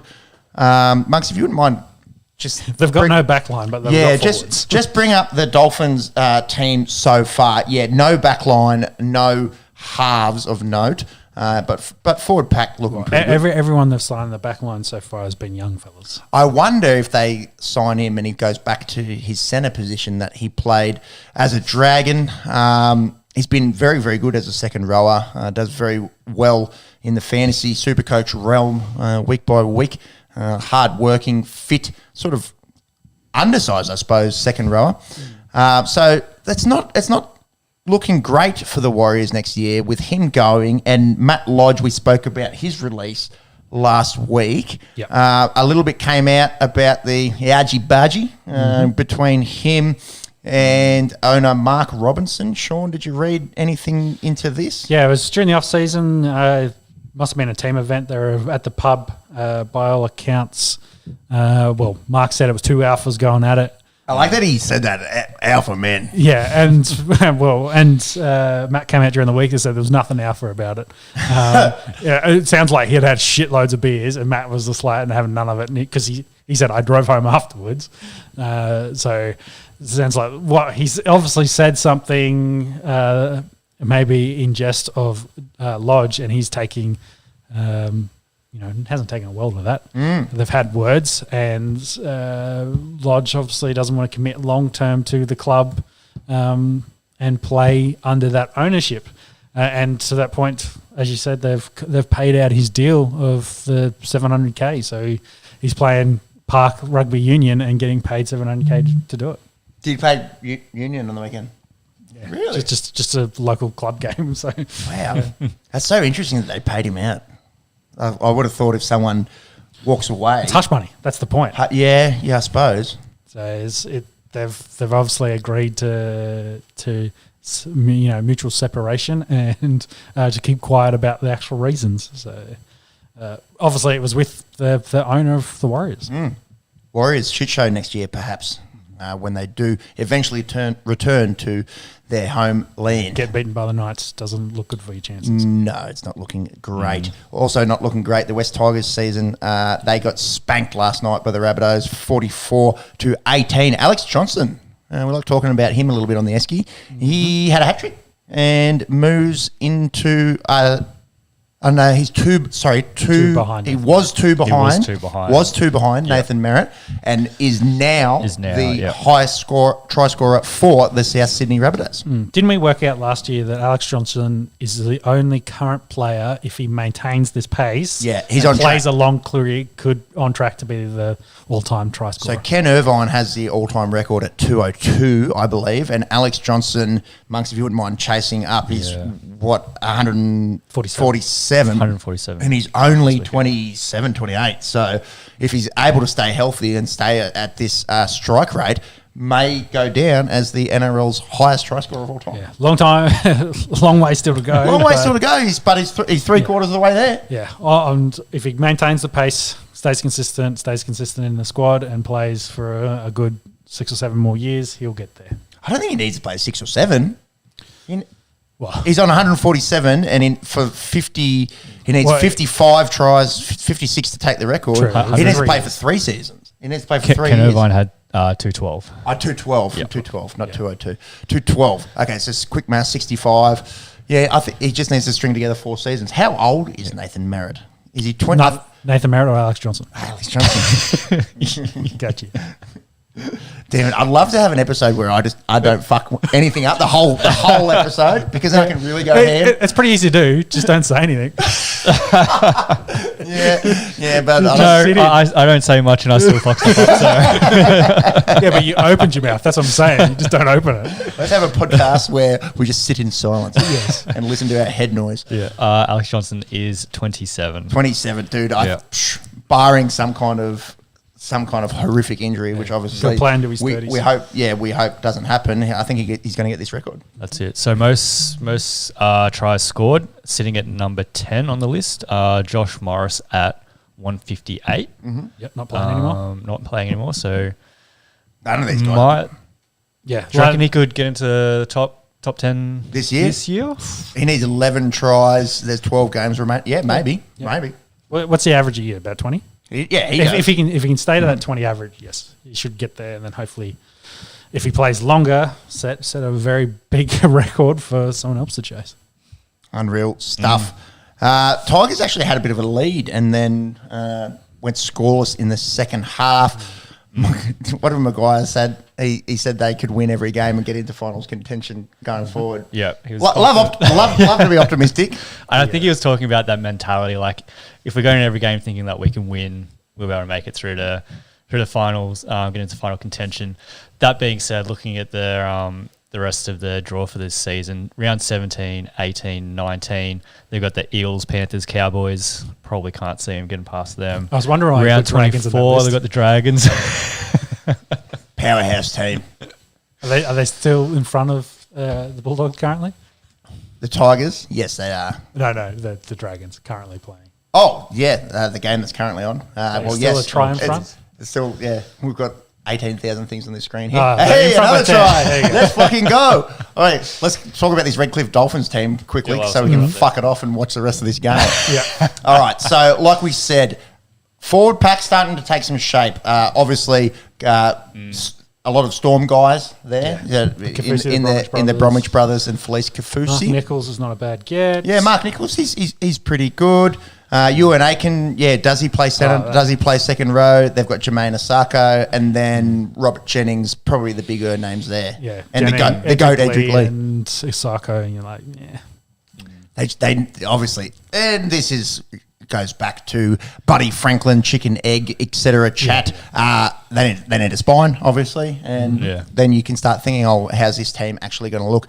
But yeah, it's not installing fear, I don't think, into the opposition just yet. We also talk a lot about faces of franchises. Wouldn't say any of those guys would be your face currently. Who's your marquee signing? There's no superstar. That's going to do all your media. Like the Bromwich boys are very, very good players. They've had a long time in that Melbourne system, but is there? There's no marketable. Exactly. Gutho, Cleary, Munster. Who's selling your jerseys? etc. Just there. So, hate to flog the dead horse, but is Munster going to be the 6 for the Dolphins, and how much money are they going to be able to throw at him? Roosters Sharks. This was Master taking on The Apprentice. A little bit of Obi-Wan Kenobi, Anakin Skywalker. I have Bulldogs good. I have the high ground. Shit. Fuck. Here we go. I'm going to have a heart attack live on the internet. This is good. Obi-Wan came out this week. Pretty good show. Is it? There you go. Full disclosure, I probably won't watch it. We haven't. There's no sports in it. A big Star Wars, and you're not a racing fan, so you wouldn't be into pod racing. This is pod racing. I was sort of thinking about this, and I'm glad this has come up because I've been waiting a long time to make this joke.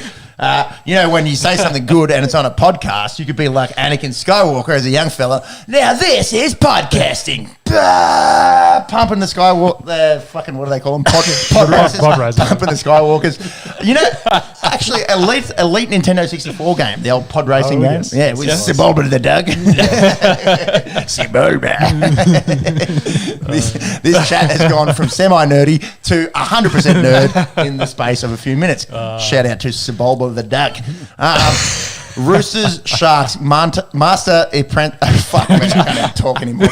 Master Apprentice, the Star Wars has got me. I'm turning into some kind of Wookiee. I can't even do the noise.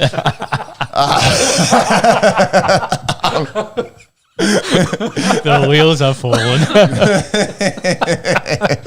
All right, let's talk. Let's get the Star Wars chat the fuck out of this podcast and talk about some rugby league with the Roosters taking on the Sharks. Yeah. James Tedesco, absolute clinic. A few people, naysaying about his. Shouldn't pick him for Origin. Oh, fuck me dead. He is the best fullback in the world. Sorry, Tommy Turbo. He's the only healthy one as well. Well, currently. that is true. 238 run meters, 2 try assists, 9 tackle busts, and a meat pie. Captained him in fantasy, big dick energy. The thing with NRL fantasy is everyone's team is half the same. So I feel like you got to mix it up sometimes. If you see they've got Cleary captain, you got to try and put all your eggs in one basket, so to say. I'm also coming 15th out of 18 teams in this fantasy league, so take what I say with a grain of salt. Yeah, it's about average for you. Excuse me, who's won a NFL fantasy more recently? Doesn't matter. Doesn't matter. Where did you finish last year? Where did I finish? 9th or something? Yeah, second. So fuck off. Second. No, If you're not winning, you're not. Wait. If you're first, you're last. Ricky Bobby. That's not true. You can be 3rd, 4th, 5th, 6th. Yeah. Hell, you can even be 6th. Yeah, opens your mouth fucked up. Yeah, I know, right? Okay. All right. We've gotten a little bit dribbly of late. No. Roosters, Sharks.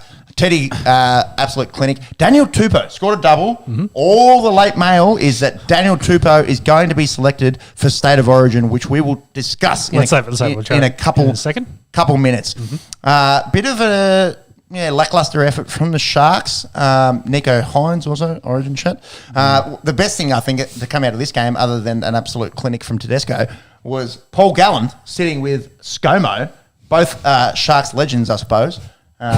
One allegedly shattered Engadine Maccas one time, and the other is Scott Morrison. It's horrible setup there. I thought interesting blokes sitting next to each other, and then I started to think, maybe this is Gal's next fight. Could you imagine in the era of Jake Paul and people saying ridiculous things and calling out, ridiculous? Imagine Gallen versus ScoMo, and they're just talking out the contract negotiations. 8 rounds. Would this be like a debate, or are they actually going hands? Oh, let's go throwing hands. Let's go one then the other. Let's go fight and then debate. Yeah, okay. And then we'll if it. Paul Gallen doing a debate. Fuck me. Watching on the footy shows is tough as enough. And if it's one apiece, which I imagine it is, ScoMo wins the fight and Gallen wins the debate. You go to a tiebreaker, which is a game of soccer against under 12 kids or under 8s, and if Gallen doesn't fall and crush one of the kids with his 110 kilo frame, then he wins the tiebreaker. My goodness. Okay. It's almost as entertaining as the Bulldogs play and the Dragons currently. Mate, this is an elite matchup here. 28-24, 9 minutes to go. The Sunday afternoon game that is upcoming is the Raiders and the Eels. A lot of interest, obviously, down here in Canberra from Canberra Raiders fans. This is a bit of a litmus test for them going up against the Parramatta Eels, who Dick I was just riding not long ago. Hopefully it's not Junior Paulo's.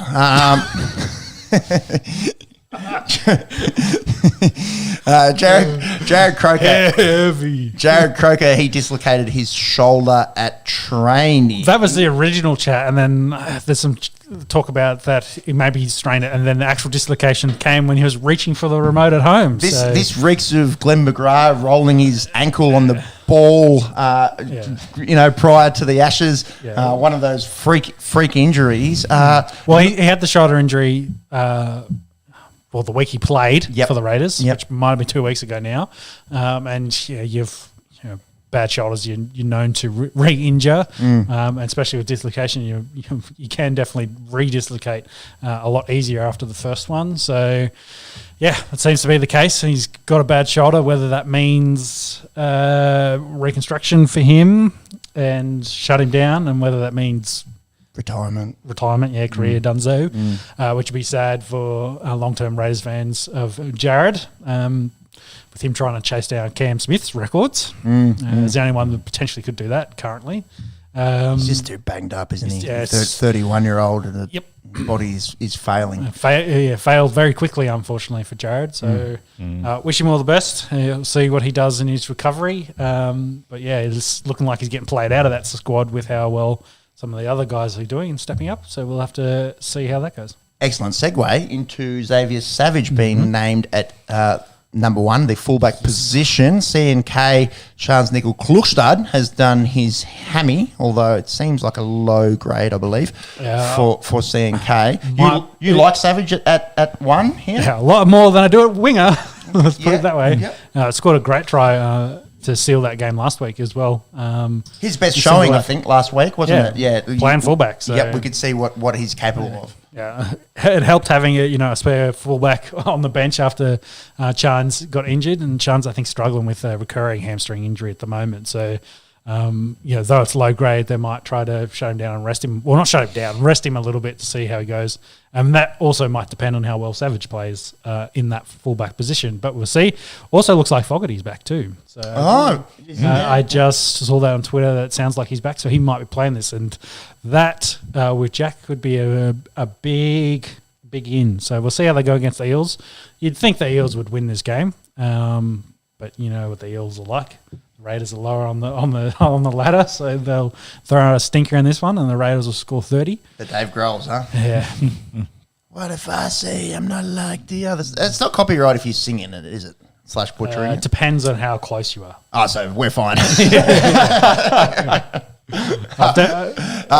Going into this game, the Parramatta Eels are $1.50. The Canberra Raiders at home, $2.60. All right, Origin. Chat? Yeah. I'm horny. I want to discuss. There's lots of news, news in air quotes for those listening. Yep. Coming out. Start with New South Wales? Yeah, we'll start with New South Wales. I've picked my New South Wales team. I think this side, I thought this side goes close to picking itself as Big Blake Laurie crosses over, and the boys are fucking fired up here. Might have sealed it with 5 to go. Kick that. That's straight in front. Ooh, I'm not going to say they're home, but I'm saying they're thinking about it. Okay, so this is my New South Wales Origin side. Joey Johns released his Origin side. You'd think him and Freddie reasonably close. He'd be close-ish. Also, you have to kind of think about the influence of the media and does he need a few in there that, to throw you off from what's actually happening? Oh, yeah. He's got to have at least one smoky. That's the headline. That's right. This is my New South Wales Origin side. No real surprises, but we're about to find out. 1, Tedesco. Fucking lock him in. Any conjecture is moronic. He's the best fullback in the world. Brian To'o, I think, retains his position on the wing despite missing a lot of play this year. Has been back for a couple rounds, but I think Freddie is a kind of pick and stick kind of fella. The centres is obviously where the chat has been maybe on the other direction. We're about to find out. That's why it's fun to talk about it 3 hours before it unfolds. The lot of conjecture has been around these centres, and I think from what I've seen out of Katoni Staggs this year, I think he has to make his Origin debut. You've watched a fair bit as a Broncos man. I think that's the chat's been Staggs and Crichton, but it's interesting you got Graham there because he was in the squad last year. Yeah, and he had a fucking rip snorter. Last night as well. And the chat on Staggs is, though, defensively, he's been a very unders, whereas Graham, on the other hand, hasn't. So I guess your choice is, do you go with someone better in defence for Origin, or you go for someone that can potentially win you the game? And ideally you want both, but I think, Staggs has that X factor perhaps that a Campbell Graham or a Stephen Crichton doesn't have. Yeah, so I think what you've got there might be the other way around, where you've got Crichton's the definite debutant here, and then it's whether they pick Staggs or Graham. Okay, that's an interesting take. I don't know. Just I'm going off what I've seen, and what I've seen, I just feel like some of the games Katoni Staggs just looks like he's at a level above his. And you think that the Talakai matchup, when Talakai was murdering people week in, week out, and Katoni went out there and gave him a bit of a bath, that for me, that reeks Origin capability. Exactly, and you think in this squad, they will get the best out of him, and he can be supported in there as well, where he doesn't have to, hopefully not make as many defensive errors as he does for Brisbane. About to find out. That's why it's very good. Another position which is really interesting is this other wing, assuming To'o gets picked. Yeah, well, that's which is a big assumption as well. Yeah, exactly, because he's only just come back, and by all accounts, his form's been decent. But it sounds like Daniel Tupou is going to be in the squad as a winger. According to the Twitter feed. According to the early mail, that's the chat. Michael Chamis, NRL correspondent for the Sydney Morning and I've Herald. seen a bunch of other people as well reporting the same. Yep. So Tupou played good last night. He had a brace. And I wonder under the high ball. And I wonder if it's size for the potential options that the Queensland side will put together, because they're going to pick between Cobbo, Coates, and Oates as their wingers. Who are all pretty good under the high ball. And whereas Toto and Addo-Carr, not the biggest lads. So whether they wanted a jumper in there, it's so funny because all the this was the same chat last year. Toto, is he tall enough? Is he going to be vulnerability under the high ball? And he goes out and runs for 200 metres in the first two Origins. And I think it also helps lights out. when you have scoring tries. You have big Turbo and big Latrell inside you. So that's interesting. So matchups makes games, of course. He's going to have Crichton there, who's a big lad. So I don't think that's too much of an issue. Addo-Carr, he hasn't really impressed too much in this game, and I think he's going to unfortunately get the Bulldogs treatment of you're on a shit squad, you're not really getting much ball on the wing, so unfortunately your numbers are real down this year. Pretty rough, isn't it? For a winger, you need he's their captain, everyone inside you to be performing. But we haven't seen Melbourne Storm Josh Addo-Carr this year. No. Does it cost him his Origin jersey? If you asked me at the start of the season, I would have said hell no. Pick and stick. But now after half a season of rugby league and all the conjecture, and is someone kind of confined to their system when they're playing on the wing? You think about Daniel Tupou and in a better side, is he a better one-on-one winger than Addo-Carr? He's got Origin experience. It's a real head scratcher, and I'm glad I'm not a coach or on a selection panel, because I couldn't separate it. I don't think it's hard because you always talk about how Origin players just play on another level for Origin as well. So can you rely on Addo-Carr being in the team and just playing like he's played in previous seasons? I think he's so skillful. Gus Gould, the fastest man in the world. Everyone forgets that Daniel has also played for New South Wales. So he's not a debutant in that regard. No, definitely not. Do you want to run through the next lot? They pick themselves. Luai Cleary, I think, picked themselves. I don't think we're even going to... Haas picks himself. Don't think we're going to discuss that. Haas, maybe hooker. There was a little bit of chat around Api Coruscant. Cook's been good, though. Probably the last month where Cookie has just absolutely carved up a few sides. He does things that other hookers can't really do with that pick and run from beach sprints, bro. Beach sprints, the scooting from dummy half. I don't think there's a hooker that's quite like Damien Cook. Not to say that and there's another kettle of fish that he's better than Harry Grant or who's going to get the Australia jersey at the end of the year. He's just unique in the fact that he does things that other hookers can't do. Yeah. Anyone outside those two, you could think that? Nah, I think it's them two and then Daylight. And for mine, it's Damien Cook and then a fair drop to Coruscant and then a fair drop to Daylight. I've gone Jakey Turbo. It's interesting because on that 10. Yeah, on that chat where they're saying Addo-Carr is going to miss out, Jake was the other one they're saying that's potentially going to miss out as well. He's the incumbent, obviously a hard-working, good bloke by all accounts. Does Freddie stick with the incumbent? The problem here for Jakey Turbo is that being a hard worker and a good bloke might not get him into this side, considering you've got the likes of Regan Campbell-Gillard, really, really banging down the door. I haven't gone RCG in this side. I've gone Jakey Turbo, but this is a like for like kind of switch. I wouldn't be surprised if Campbell-Gillard gets into this side, whether off the bench or starting at 10, or does Junior Paulo start? I've given away my 15 now. I've got Junior Paulo coming off the bench. Cam Murray, I think, picks himself. The other edge back rower, I think Tyson Frizzell gets this job, has played a lot of Origin. Angus Crichton, according to Michael Chamis, has been left out. I wouldn't be surprised if Angus Crichton makes this side, but we're about to find out. And then 13, I've got Isaiah Yeo, leading Dally M, picks himself there, and to stick with that Penrith spine plus Tedesco. Yep.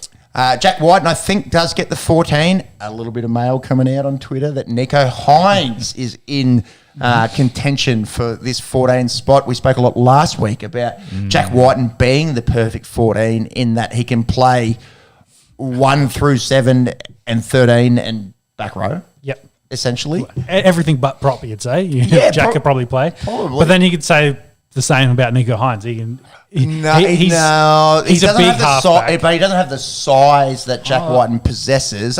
He's still big, though. He can play. Nico can play all positions in the back and the halves. I can't see him, being able to fill in if an edge back row at a goes stretch, I think he could play in the second row. But it's a big stretch. It is also a big stretch. Former Melbourne Demons player Billy Stretch. Yeah, you prefer not to, of course. I think Whiten gets to 14, but it's going to be interesting. Nico has been a revelation for the Sharks this year. So revelation for the Storm last year. So and played everywhere in the back line. Crazy. Hey, 2 years ago you say who's Nico Hines? You go, I don't fucking know. Yeah. Yeah, unreal. So I've gone Whiten 14, Junior Paulo 15. I've gone Angus Crichton 16. I've gone Liam Martin 17. Am I maybe short on a middle forward there? I've gone the 2 back rowers, 1 middle forward and 1 utility on the bench. I am not sure. The others that are in contention, Daniel Tupou we've spoken about. Tarek Sims was arguably New South Wales' best forward last year. Well, there had been chat that Martin might be left out of this squad, and maybe Sims makes sense as that kind of replacement there. Tarek has that, origin built kind of nature. He's big body, throws his body around. And maybe that helps you a little bit with missing your big forward, is picking someone like Sims as you've got an extra body that maybe at a pinch can do your role there. Well, and much like the man on screen at the moment, Ben Hunt tends to sort of step up when they play origin level as the Dragons get the win at Belmore 34-24. RCG, Regan Campbell-Gillard, I think his name has to be in the hat, and Appy Carousel we spoke about before. If anyone makes this side that we haven't mentioned, that'd be interesting, and we'll talk about it next week after we've got these sides. Origin only 10 days away. Yeah. And, of course, the unavailables, Latrell Mitchell, Tommy Turbo, and Daniel Saifiti. Glad that was empty. Yes. Queensland. Sean, you want to take it away? Yeah, of course. So starting at 1, I had Ponga. Of course, the conversation will be him and Walsh. I think he picked Ponga for his talent. Again, that X factor, and put him in that squad with other elite talent. Hopefully he can do a job there. Interesting take on the back line. I think the most likely would be Cobbo, Holmes, Gagai, and Coates is there as your options. If I think Gagai is probably the only one of that list that's had that strong start with Newcastle and then been very slow since then. So whether someone they want to use like Cobbo's size, maybe play him at centres, and then bring Oates, who's been very good for Brisbane as well, is partner in crime to Cobbo, put him on the wing, and then Gagai misses out. But I think they'll probably stay with Gagai with that leadership and the ongoing, Gagai plays a lot better for Queensland than he does club football, and put him in an elite side like this. So Cobbo would be a debutant in that list. I think, from what I've seen out of Cobbo, I think he'd be banging down the door. I'd be surprised if he doesn't get picked. I suppose you have to... I've put him in 2 different spots potentially, and whether they wanted, say, Oates on the wing and put Cobbo inside, so he could potentially get more ball.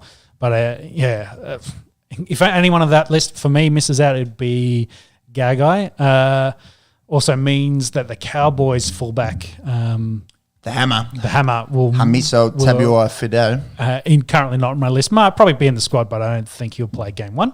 Is Ronaldo Mulatalo eligible now? Did that all get sorted after the? I think it all worked out that he's not Australian. So so he's not. Oh, well, actually, no, he's Australian. He's just not Queensland enough. Right. Astrophysics, working out origin. So he can play for Australia, but he can't play for Queensland. There you go. So 6 and 7 pick themselves, Munster and DCE. Well, on 7, I think it picks itself. I think they'll stick with DCE. Walker is probably the replacement for DCE. Don't think it's this year, maybe in a couple of years' time. Yep, I think Sammy Walker is a fair way off taking over the reins from DCE, who has been resurgent, I think, this year. We've spoken about it before, how we've got Cleary and maybe Jerome Hughes as 1 and 2. Yep. And then I think DCE is a pretty clear third best halfback in the league at the moment. And again, when it comes to Origin, you can't skip over DCE either. No. Yeah. So Grant at hooker. Yep, picks himself. Yeah. Well, the I chat think around Marnie and Ben Hunt and the rest of it. Yeah, so I think that conversation, so for Marnie, maybe comes more into the 14. He was going to get picked and played last year before he did the shoulder injury, but Grant, I think, of course, is the favourite and has been playing pretty well when he's played hooker this year for the Storm. Big Tino, Kafusi, Catewell, I think picked themselves. 13, I think, is interesting. Jai Arrow's been the chat. I'm not a huge fan of Jai Arrow playing lock and playing big minutes. I think maybe a role on the bench makes more sense to him. So then it's Cotter, who's been playing for the Cowboys really Ruben well. Cotter, he's been really good. Yeah, so good last night in the loss. Yes, so whether he gets into the tonight's starting squad or maybe onto the bench, but then also Pat Carrigan, who's been playing lights out for Brisbane too. So they've got some options there. Whoever doesn't start is probably will be on the bench, I think. For 14, I've got Ben Hunt to keep his spot there. I think that makes the most sense. But the Marnie chat there maybe is a more specialised hooker over Ben Hunt. Or there's been some chat of, do you pick Reece Walsh as a kind of X factor off the bench? Don't think so. I think they go more of a hooker, and Ben Hunt's shown he can do that job there.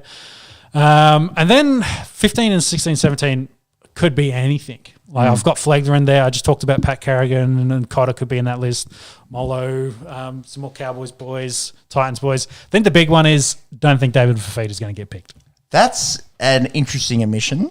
Because he's been very quiet for the Titans this year.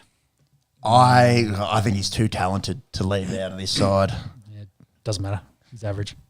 That's so interesting. A bloke on $1.2 million. Yeah, getting paid too much, I think, is the problem. Well, that's the thing. Well, what they've paid and what they get in return is not equal, so which I think doesn't work. If he was getting paid $700K and putting in these performances, people would probably be going, yeah, he's playing well. So I think maybe the money's also hindered or slanted the vision or the perspective on what he's actually delivering for the Titans. Yeah, it's a consistency thing, I think, with Fafita, isn't it? There's times where you watch him and you go, oh, there's the best edge back rower in the NRL. And then you see times where they lose to Brisbane and go, oh, there's the turnstile that is David Fafita. I think he needs to sort that out before he gets another Origin gig. Whereas the Cowboys boys, they've been banging down the door. They've been playing really well. Form talks, doesn't it? Yeah, definitely. And then also Brisbane. Like some of the forwards in Brisbane, as we mentioned, they've also stepped up, and that's why they're playing. What are they, 3 and 4 on the ladder? Brisbane and Cowboys. Yeah. So they've both, ascended here. So I think it's good. Some of that good talent, some of that talent that's pushing these squads into those top sides is playing for Queensland. So. I think it's going to be a pretty competitive series, especially with, I'd say, New South Wales more injured than Queensland currently. AJ Brimson doesn't get a sniff? I don't think so, because he's not going to play one, because if you're not picking Ponga, you're picking Walsh. Yeah. So I don't think Brimson as a hooker experiment, I don't think was the best last year. Didn't work out. He's been playing 6 this year, and it's up and down, but you're not picking him over Munster. Maybe you pick him as a 14, but I think Ben Hunt's kind of is the definition of that role currently, so I think they'd keep him. He's equal second in Dally M voting. Yeah, it's like he's had a good year. Yeah. Scored a try today, Yep. so I think you reward that. That's my squad. And Queensland whitewash 3-0. I'm happy to put whatever money you want to put. His first game's in Perth, and I think I think Queensland lost badly the last time. First game will be in Sydney. Okay. Second game's in Perth. Second game. Okay. That's hard for Queensland when game 3 is the Brisbane game. So, they're going to have their backs up against the wall just with the schedule. Yeah, have to win the Perth game for Queensland if they. She thinks New South Wales wins at home. Perth game kind of siding the winner. They need to win that to push that decider, of course. But I think Queensland's record is not great in Perth. How many have they played in Perth? Is it two or three? And there was the wet one where they thought Queensland were going to dominate, and then they lost by 30 points. It was 40 to something. And then I have a feeling they also lost big in the other one. So someone will have to look that up. Monkey, that can be some work for you to do. And maybe we'll let's revisit that next episode because we'll go into the NBA. Yes. Or do you want to just give an update on the AFL game? Yes. Collingwood off to a good start here, leading 30-14, 16 points in it as Jack Ginnivan lines up from straight in front. Should kick that. And Para Canberra about to kick off. Bogey game for the Blues here. Go left. Go left. He missed it. Kicked it like I would. Baby, do it. Okay. NBA, we have a confirmed team.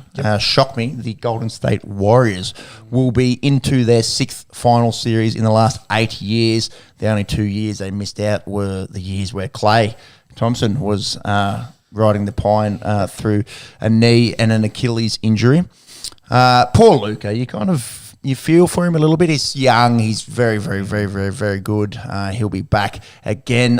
You can't see the Mavericks winning a championship with that supporting cast. You know, Spencer Dinwiddie, Dorian Finney-Smith, Reggie Bullock. So do you think that they need to buy or Luka needs to go elsewhere?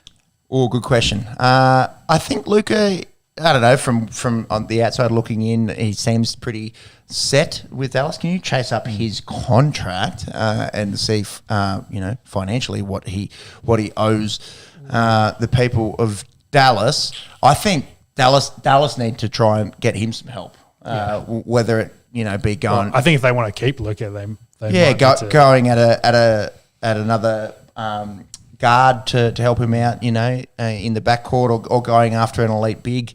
Yep. They need something.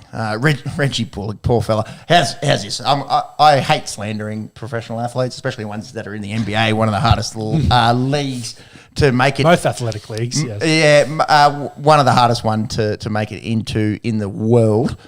Reggie Bullock in Game 3. I scored the same amount of points as he did in 40 minutes. He went also 0. Also did I. And as did Monkey, and as did the listeners that didn't play in this game.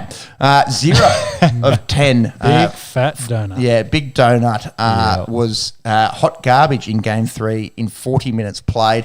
Dallas, they just don't have the supporting cast for Luka to win a championship at this stage. It will be interesting to see what happens in the off-season. They don't have a high draft pick, so I think free agency is the way that they can go at it. Deal? Luka's contract? Yeah, so he signed an extension on his rookie deal back in August last year, so 5 years, looking at total of $212 million. So I think that's the max deal he can do after his rookie deal. Yep. Because I think Joker's going to sign a max deal with the Nuggets, which is a 260. Yeah, they were saying. Yeah, right. I think probably you can do this with any guys on max deals, but if you pick 4 guys on max deals in the NBA, they're worth $1 billion. Yeah, pretty nuts. That's crazy. Bit of money. Bit of money. So yeah, free agent. He's a free agent in 2027. Looking to invest in a budding podcast. Hey, look, a light $1 million will do us. That's it. $1 million. I was going to tell you $100. How many beers are you sculling? Yeah, that's right. Luca, get at us in the comments. I'm sure you're listening. We'll scull for $7. That's a going rate at the moment. So the dynasty chat has to come back for the Warriors. As per mentioned, 6th time in 8 years. Steve Kerr, he hasn't lost a playoff as Warriors coach, as a playoff series, I should say. Has only lost a couple of finals in 2019 to the Raptors and in 2016 to the Cavs. LeBron says hi. Yep. Pretty obscene record. How much is the team? How much is the coach? Obviously, it's got to be a little bit of both. It's a crazy record. Now, Draymond Green came out during the week and says they expect to play Boston. Was this when they were 3-2? This was in the post game of them winning their series. So they're talking to Chuck and Shaq, I think, on the table. So him and Curry came down and they're talking about it, and they were saying, they were talking up Boston. And so that might have been when the series was 2-2. Yeah. Desmond. Interesting. Let's talk about this Eastern Conference Finals. It's moved on since there. It's all tied up at 3 apiece. Well, what about a lot can change in a week? So Miami were up 2-1 at the time of the last podcast last Sunday. Exit Tyler Hero, adductor strain, groin strain. I think not available for tomorrow. If you wouldn't mind having a look at his status there, Monks. And what a crazy series! It's been very topsy turvy. It's been hard to pick. The away side has won in the last 2 games. There's been a few blowouts. They just sort of trade, dominating each other. So let's just talk about the 3 games that have passed since the last podcast. Game 4, Boston win by 20 points in Boston to get the series to 2 apiece. Jason Tatum had 31 in that one. Game 5, Boston win by 13 in Miami, and you think, it's massive. They win away. Jaylen Brown had 25. Jason Tatum nearly had a triple-double. And you think, they've just got to go home and win Game 6, and they're through. Enter Jimmy Bucket. Jimmy the podcaster has purchased himself a Jimmy Buckets jersey, which we're hanging up for the first time behind us. Jimmy says, I'll go to Boston and nearly get a triple-double myself and put up 47, if you don't mind. Played 46 minutes. It's crazy what they ask their athletes to do when the season is on the line. And Jimmy Buckets is up there with, the best of the best in the NBA for a small forward that doesn't really shoot the 3 ball, that just kind of, works his way into the paint and attacks the rim. He's very entertaining to watch. Is there a bit of that Luka effect where are they too reliant on Jimmy, and can without Tyler Hero, can they win this 7th game tomorrow? That's the question. Yeah, without Tyler, can they? Without the 6th man of the year? Maybe they can win this 7th game, but do they get then swept by Golden State? I don't think they get swept. I think Golden State will start as favourites, regardless of who wins this Game 7 tomorrow. But no, I think both these teams are too classy to get swept by the Warriors. But a Game 7, I don't think... Well, we didn't have one in the last round of the playoffs. Was there one? I don't think we've got. I don't think in this playoffs. I don't think we've had a Game 7, which is sexy. It's sexy. It's Tyson. It's Jackson. It's Jordan. That's Game 6 in terms of Jay-Z and Kanye. Game 7's a bit sexier than Game 6. So who do you think's getting through, Miami or Boston? Well, Miami's at home, but I think the bookies have got Boston as favourites. And does home court advantage mean anything in a series where the away team has won, I think, half the games? I'm just going to go to our unofficial sponsors at Sportsbet. Still haven't replied to any of our call-outs on the internet. That's interesting. So Phoenix Dallas went to 7 games. Phoenix Dallas, and Bucks and Celtics went to any goldfish memories? You know what will help? Another beer. Celtics do start as favourites tomorrow at Miami. $1.70 plays $2.15. I like Miami. For what it's worth, Tyler Hero is listed as questionable. You got to play. It's Game 7, dude. You have to. You go. Season. Just sit him on that wing and just shoot 3 balls and have no contact. I'm back in the buckets and You backing buckets in? Yes, I'm going to go Miami for this one. I'm going to go Boston for the upset. I think their team is more well-rounded than Miami. I said it last week. I like the dynasty, so I'll go Boston. No steam on the line anymore for Desmond Tutu's. No, unfortunately not. We have it scored Boston 2, Miami 1. Watch Miami go out and win comfortably tomorrow. Lakers have a new coach. Darvin Ham How about this? We're doing a little bit of research on this man. He was a career journeyman and had 3 years as a Lakers assistant, 5 years as a Hawks assistant, and most recently has been at Milwaukee Bucks as an assistant coach. Obviously, a lot of success for the Milwaukee Bucks of late, winning their first championship in 30 plus years last year. This is nearly shout a beer worthy. Darvin Ham. One of the names was Duncan Darvin. Yeah, that's all right. Yeah. That's not too bad. The Ham Slamwich.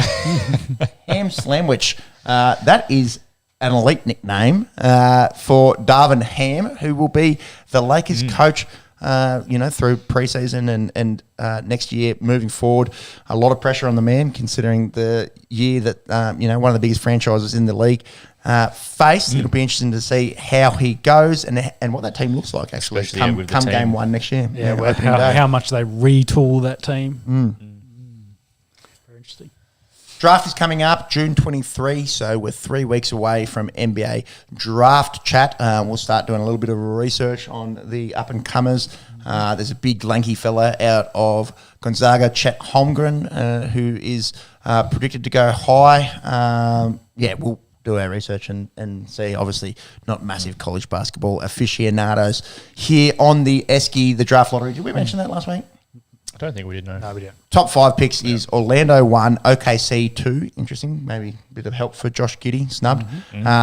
Houston 3, Sacramento 4, Detroit 5. Draft 3 weeks away.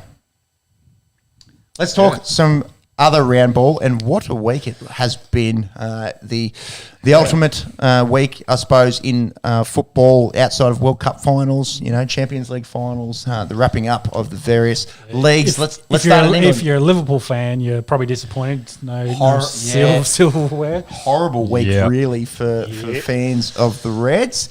Not great. Let's start with the the match day 38 in the EPL.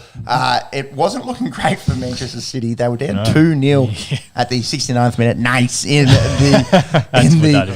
the City Villa matchup. We were talking about all the kind of permutations. The 6-0 to Aston. That's it. The 6-0. We thought, Manchester City could lose this game, and until some heroics from the last 20 minutes where City were able to come back and win 3-2. There's a 5-minute spell where they scored those three goals to fucking nuts, to bring it up. Fucking nuts, man. And Anfield, absolute scenes. It was the Red fans up and about. Obviously, they got the news that they were City were down 2-0.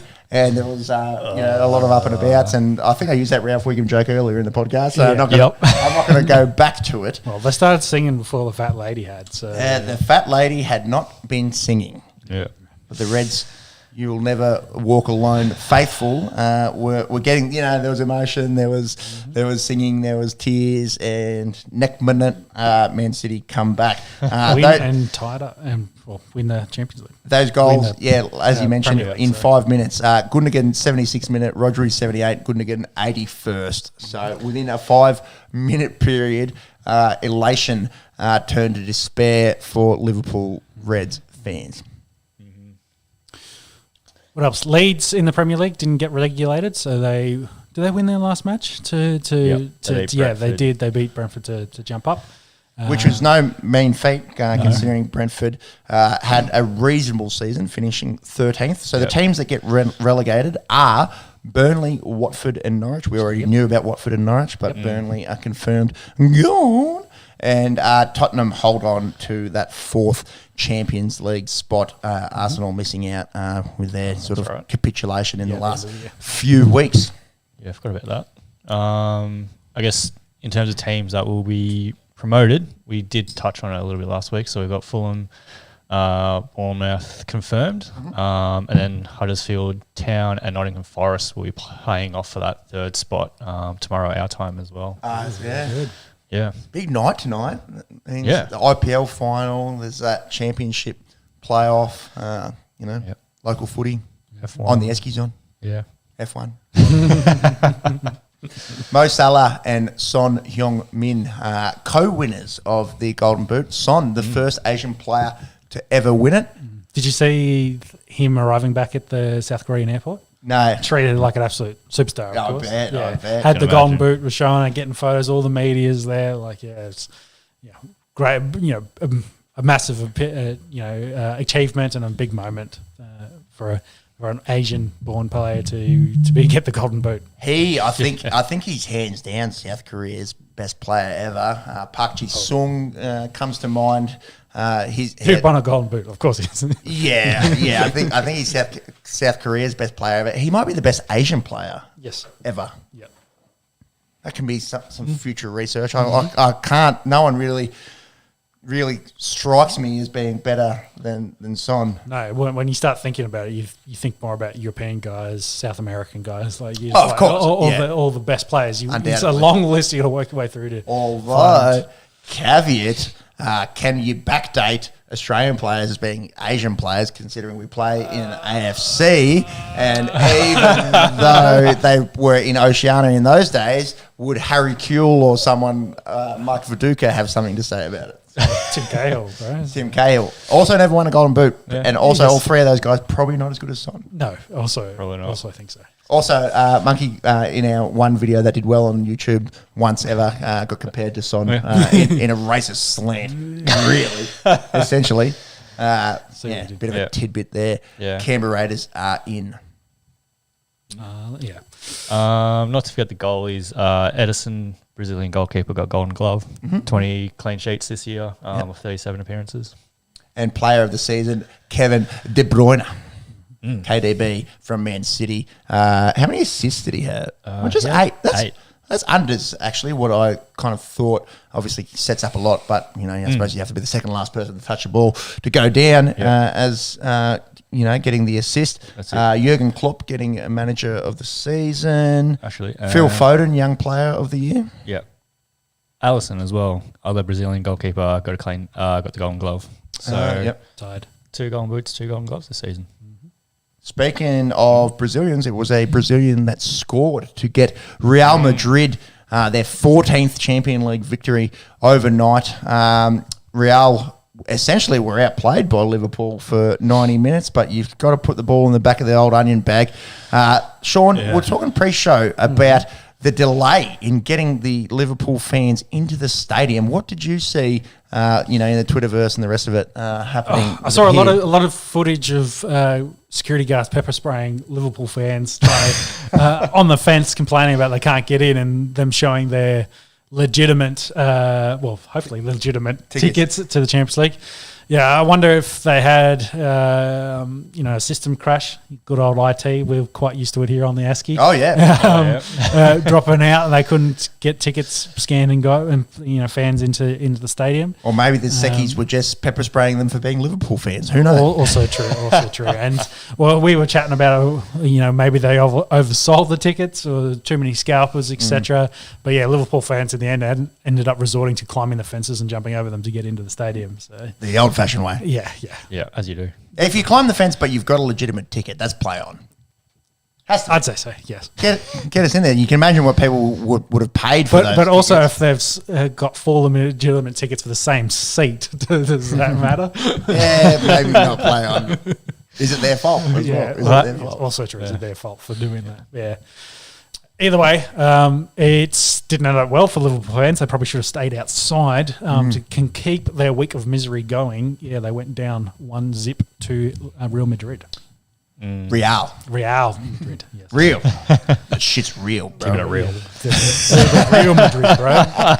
They're not Inter, they're Real Madrid. Real. Means royal for those playing at home. Bit of a tidbit there. Sean, you want to have a crack at that goalkeeper's name? Thibaut Courtois, Belgian international, had an absolute day. Did he take a knee? Ooh. Did you get the joke, Tim Tebow? Oh, Thibaut taking a knee. No, I did not.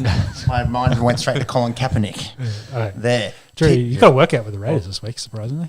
Thibaut Courtois, pretty much Crushed Liverpool fans' dreams. yeah, I think was the best player in this game. Made some outrageous saves. The Reds, they had 24 shots, 9 on targets. That means 9 saves for Thibaut Courtois compared to just 4 shots from Real, 2 on target. 50% of the ball for the Reds as well. Vinicius Jr. Had the match-winning goal in the 59th minute, cross from Federico Valverde, and he put it in the back of the net. And he is looking like an absolute superstar. I think he's only 21, has already been capped, I believe, for Brazil.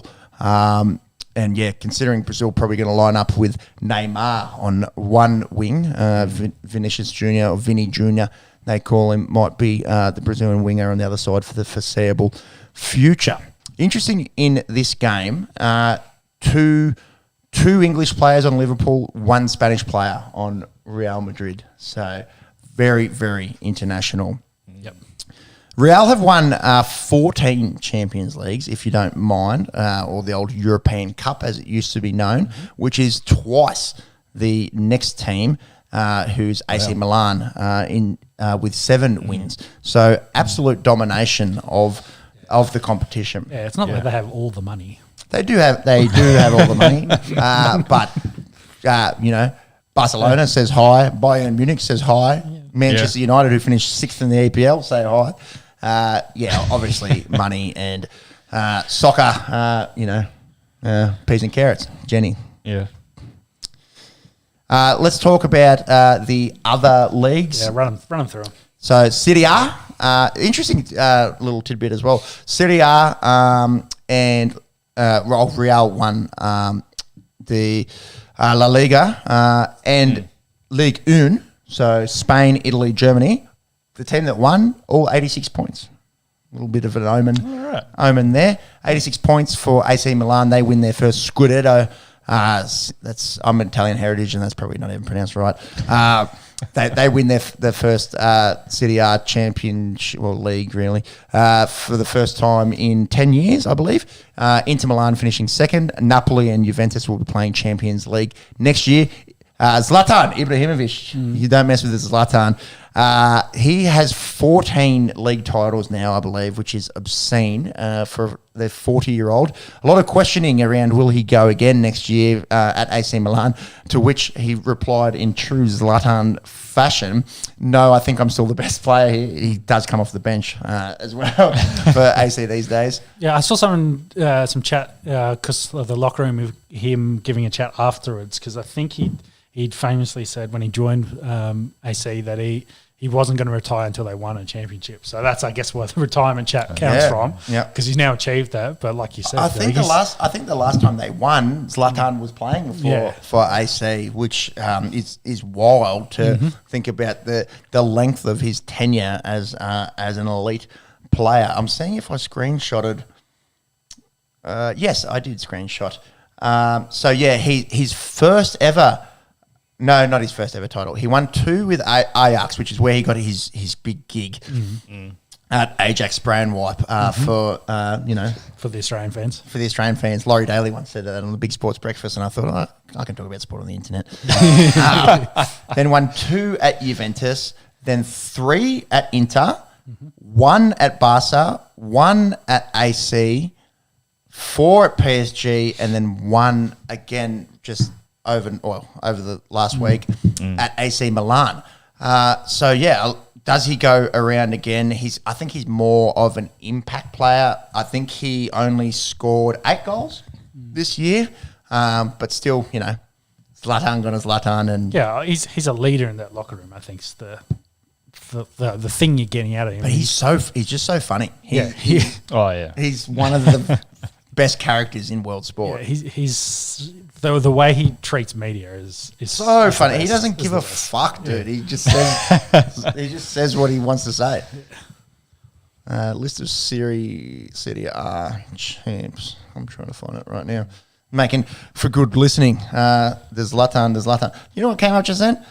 Philippines women's national volleyball team results and fixtures for list of Serie A champs. Well, that's their Serie B champs. Jesus Christ. Sort your shit out, Wikipedia. Sort it out. Or maybe sort out your brain Pepsi and just have them all ready to go. Yeah. Can you find... Yeah, we'll leave Max to find that. We'll run through the other ones. Juventus has dominated for a long time. Yeah. Inter, I believe, have won a couple since AC have won. Ligue 1, PSG dominated. They finished 15 points ahead of Marseille. Monaco get the last Champions League spot. A lot of chat around Kylian Mbappe. I think a lot of clubs are interested in throwing some money at him. So I'll be interested to see what happens there. Well, what league do you think most likely? I think La Liga is I think Barca tend to be the front runners for throwing some money at him. He may just stay and just keep winning Ligue 1s with PSG. Obviously, the big knock on PSG is they've never won the Champions League. Never made the final, I don't believe. Bundesliga, again, Bayern wrapped it up weeks ago. They finished first, I think 11 in a row for Bayern Munich. Boring, says Homer Simpson. Borussia Dortmund, Bayer Leverkusen, and Red Bull Leipzig, I believe is the pronunciation, will go through to the Champions League. Monks, have you got the recent history there for Serie A? Because AC there, I can see they've won 19 totals, so they're equal now with their fierce rivals Inter Milan and a way behind Juventus. Can you get the list by year? By year. Chase that one up. The A-League happened over Wednesday. The A-League the A-League Final. It's the A-League final. Yes. We'll talk, sorry, I was going to talk about the All-Stars first. Okay, go. Oh. The All-Stars played Wednesday night and gave Barcelona forever. You can kind of think about how much they really cared about this game, considering they weren't playing. I was going to ask you, was it Barcelona A or B squad that came out to play? It was like it was like half and half. Yeah, half and half. 70,000 in to watch, which is the biggest crowd in Sydney since before COVID. Yeah. Well, I went to that Real Madrid game that came out when Ronaldo was playing for them in Sydney. And I think he played 15 minutes. So I was like, yeah, I guess fair enough. When was that? Ages ago. Who'd they play? Did they play Barcelona? It wasn't Barcelona. It wasn't Juventus. It was an Italian team because I think Totti might have been playing for them. Roma? It was cool. You could have been Roma. Yeah. You were there. Yeah. I'm telling you. Whose story is this? Yeah. I remember the fans got that bored with it. They were making paper airplanes and throwing them on the pitch. Yeah, that was exactly what happened at Man City and Real, which I went to down at the MCG years ago. Also, not great viewing. Being in an AFL stadium and watching soccer, you're a long way removed. Especially if you're in the top from deck. the action. Yeah, so the paper planes sort of took precedent there as well. A-League final, obviously, full caveat. We're not A-League, ultra fans. We're just covering it. Western United win their first title, beating Melbourne City 2-0 in their third season. The first season with John Aloisi as manager, 06 Aloisi shirt off. Actually, 05 getting into 06 World Cup is obviously imprinted in everyone's memory in Australian football. When do they play that World Cup qualifiers? That's soon. Yeah, that's soon. It's mid-June, I believe. We have to play the Emirates in it's one-off. It's not home and away. I believe it's one-off, and I believe it's in the Middle East as well. And then that's the winner then has to go. Winner gets South Peru. Peru. Yes. Fun. Good luck. Good fucking luck. Did you get those titles, Jimmy? Yeah, it's a lot of Juventus, isn't it? It is. What's the last 10 years? So a lot of Juventus. Yes. Okay. So Milan obviously this year, Inter last year. Then there is 1, 2, 3, 4, 5, 6, 7, 8, 9 years in a row. That's Juventus. Back to 2011 was Milan. Yeah. So it's been 10 years. And a lot of Inter before that. Yeah. So good fact checking. It has been 10 years as per previous discussion. That wraps up for soccer. Football / soccer. I think we're into a final round of little tidbits. Yeah, mostly F1 chat, but let's do the On The Esky final round where we try to talk about all the other things that are going on in the world that aren't really related to each other, but we are interested in. Ding, ding. Yeah, so start with UFC. No big cards coming up before we get to UFC 275, which is 2 weeks away, which I think's got 2 titles and probably a number 1 contenders fight on that. Yeah, it's stacked. It's Glover taking on Yuri Prohaka in the light heavyweight, and then bullet for my Valentina Shevchenko. Shout out to any emo fans out there, which I am not. Going to murder Santos. Taking on Talia Santos. You'd think. We thought Nunes was going to murder the Venezuelan vixen. We thought, years ago that Ronda Rousey was going to murder Holly Holm. But yeah, she will be a very short price favourite there in the women's flyweight. And then the women's strawweight, this is interesting as well. Zhang Weilei taking on Joanna Jedrzej, who we haven't seen for quite some time. Yeah, you could click on it and check because they, of course, had the classic, The War. And I would say this would be pretty close to being a number 1 contenders fight as well for them. Yeah, her last Jedrzej, 2 years for her. 2 years, and March 2020. Split decision loss in that war I just mentioned was her last fight. So, yeah, that's come back to that. It will be interesting to see. So, yeah, that's going to be a big card. We'll cover that when we get closer to it. Do we talk about Whittaker? He got injured and pulled out. Yeah, but that's... So Whittaker was supposed to fight Vittori, I suppose, for that contender spot, potentially. Yep. But, yeah, Whittaker... On this card? Yep, was supposed to be on this card, but, yeah he got injured, unfortunately. Yeah. Not a lot of big names there. Outside of that, outside of those 3 fights there, the 2 title fights and the Zhang Weilei, Joanna Jedrzej fight. Yep. In boxing, it was announced that Canelo is going to take on Triple G. Of course, they had the draw, and then he won the split decision, which a lot of people thought was potentially also a draw. So they're going to do the trilogy. I believe it's for all of Canelo's super middleweight championship belts. But for all the belts on the line. Yeah, so it's in his division. But Triple G, I think, is getting pretty up there in age. Yeah, I'm just trying to chase that up now. He's 40. Yeah. So Gennady Golovkin, for those playing at home. Going to be a tough effort for him. But he's still up there as... Well, he's in that conversation. He's going to take on Canelo again. So. He's Kazakh. I always thought he's Russian. There you go. Borat says hi. Very nice. Very nice. So, and I think the Tank won by knockout earlier as well. I saw, but I can't remember if that was for a championship or not. Beat Romero in the boxing as well. That's basically it for fighting news. It's been after a couple of big weeks. Yeah, a few big weeks, quite a week, which is also good for the length of this podcast, I believe. Speaking of, not too much news in the NFL, off-season. We'll be getting close to camps. Yeah, some OTAs have kicked off for all the clubs with new coaches, which is like half the league. Mm-hmm. So there's a lot already in camp. I think there's been some talk about Lamar Jackson not showing up to voluntary OTAs. But they are, of course, voluntary. I think Aaron Rodgers as well not showing up for Packers ones. I don't think he ever shows up. No, he never shows up, so that's true to form. It's for the rookies. It's for the rookies. So the big news, I think the Zoners meeting, there's a lot of chat about they're going to try and get the Washington Commanders owner, essentially. Dan Snyder. Dan Snyder out the door. Not for any of the sexual harassment stuff, but for potentially stealing money or penny pinching or fake books, real books, which, when you're talking about billionaires, that's what they don't like the most. So they prefer the zeros after sexual harassment. So that is the NFL. So I think this might happen, actually. So, it looks like they're going around trying to get votes. So if they vote and all agree, like the Carolina Panthers former owner, they'll be out the door.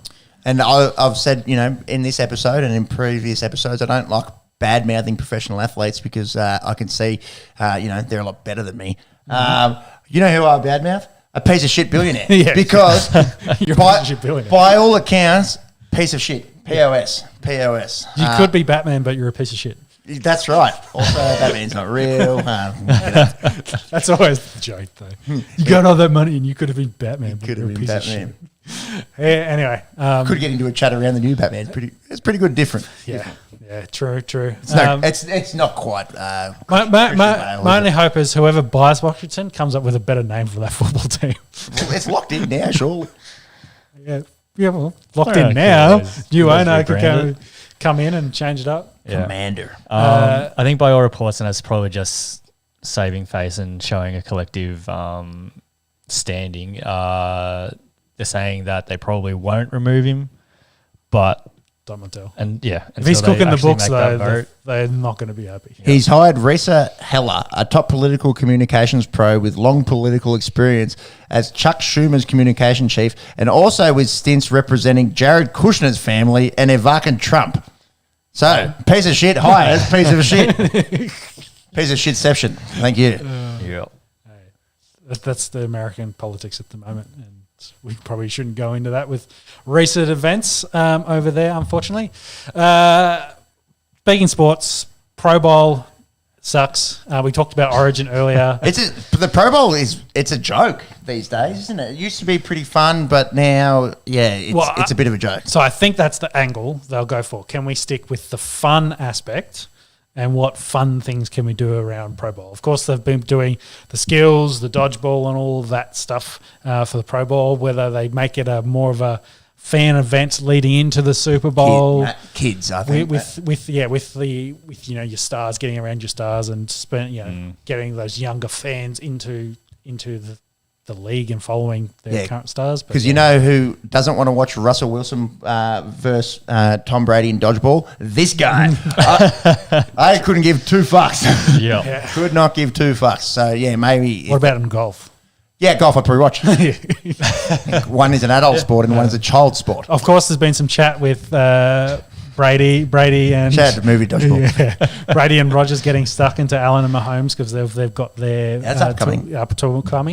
I think was it Brady that called Mahomes Kermit the Frog, or maybe it was Rogers. One of them two called him Kermit the Frog. So that's been floating around for years. Yeah, a part of me wants to try a Kermit impression, but I just don't quite have it. I don't quite have it. You got to practice that off air. That's right. Patrick Mahomes on the other hand. I'll stick to that. You don't hear it.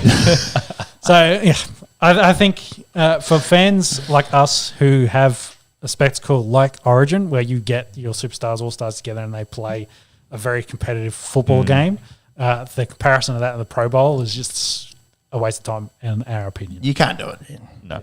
North versus South, Civil War. No, well, East versus West, I think, is probably the way you go. West we talked about with the NBA as well. Like the players just earn too much money on their current contracts. It's not worth putting your body on the line. Exactly, injury is the concern. So so I don't think that's ever really going to change. Yeah. Where maybe a fun fan event leading into the Super Bowl, maybe that's what it becomes. But that's NFL. Sounds like fun, boring.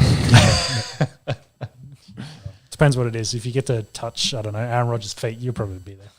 His feet, no. His cock, yes. I was going to say, I was trying to keep PG go with that, Sean, when you started with if you get to touch, but I stayed PG and clarified. And Peps was like, I'm all over that cock, bro. Yeah. Give me give me a dick and balls, I'll be there. It's such easy work. For $100. $100, I'd do it for free. F1. So we had the race last week and Max won, keeping that streak of every race he finishes, he wins. His competitor there in Leclerc didn't finish after being well in front and probably would have won this race. Had engine troubles. To me, it sounded like turbo failure, and that's what they basically come out and said that they've, part of that engine failure was the turbo power unit.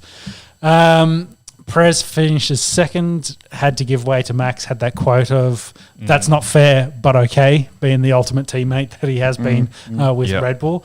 And he was running a lot slower than Max was. Different tyre strategy as well. So I think even if he'd held Max up, Max probably on fresher tyres was going to take him over anyway. Yeah, so, I think that's what it was about. Like, let's not have these guys battle it out. Different. We don't want both of them crashing out. So the big thing to take from that race, I think, was the comeback of Mercedes. Russell finished third. Hamilton was fourth, had cooling troubles. It sounds like they'd used all their water in the car. They had no coolant to actually cool the car, so they were coasting to the end, in which case on the last lap, Sainz took over Hamilton. So he finished fifth and Sainz was fourth. But it was good to see Mercedes kind of pushing their way into this three-team battle now for the Constructors and hopefully the Drivers' Championship with them, Ferrari and Red Bull. But overall, it was a good race in Barcelona. A lot of action. The cars could follow each other. A lot of good overtakes. So that was good to see. Unfortunately for our boy, after having a good qualifying, our qualifying his teammate Ricardo finished, I think, a dismal 12th or 13th. 12th. 12th, yeah. Not. I think we were talking about the guy that the McLaren have on contract from IndyCar, ready to step into that seat if they want to move on Ricardo. And we were thinking he'll do all right. Now officially worried after that result. Have to see how he goes going forward. We've got Monaco. So Monaco is tonight. Leclerc's on pole, I believe. Yep. Oh, sorry, I should read our notes going down the list there. On pole, Perez, of course, had the crash late in qualifying. Ricardo had a crash in Q3, P3 in practice 3. There's been a lot of crashes in the walls. A lot of chat about whether they'll continue on with Monaco. And we were talking earlier, pre-pod, about the whole...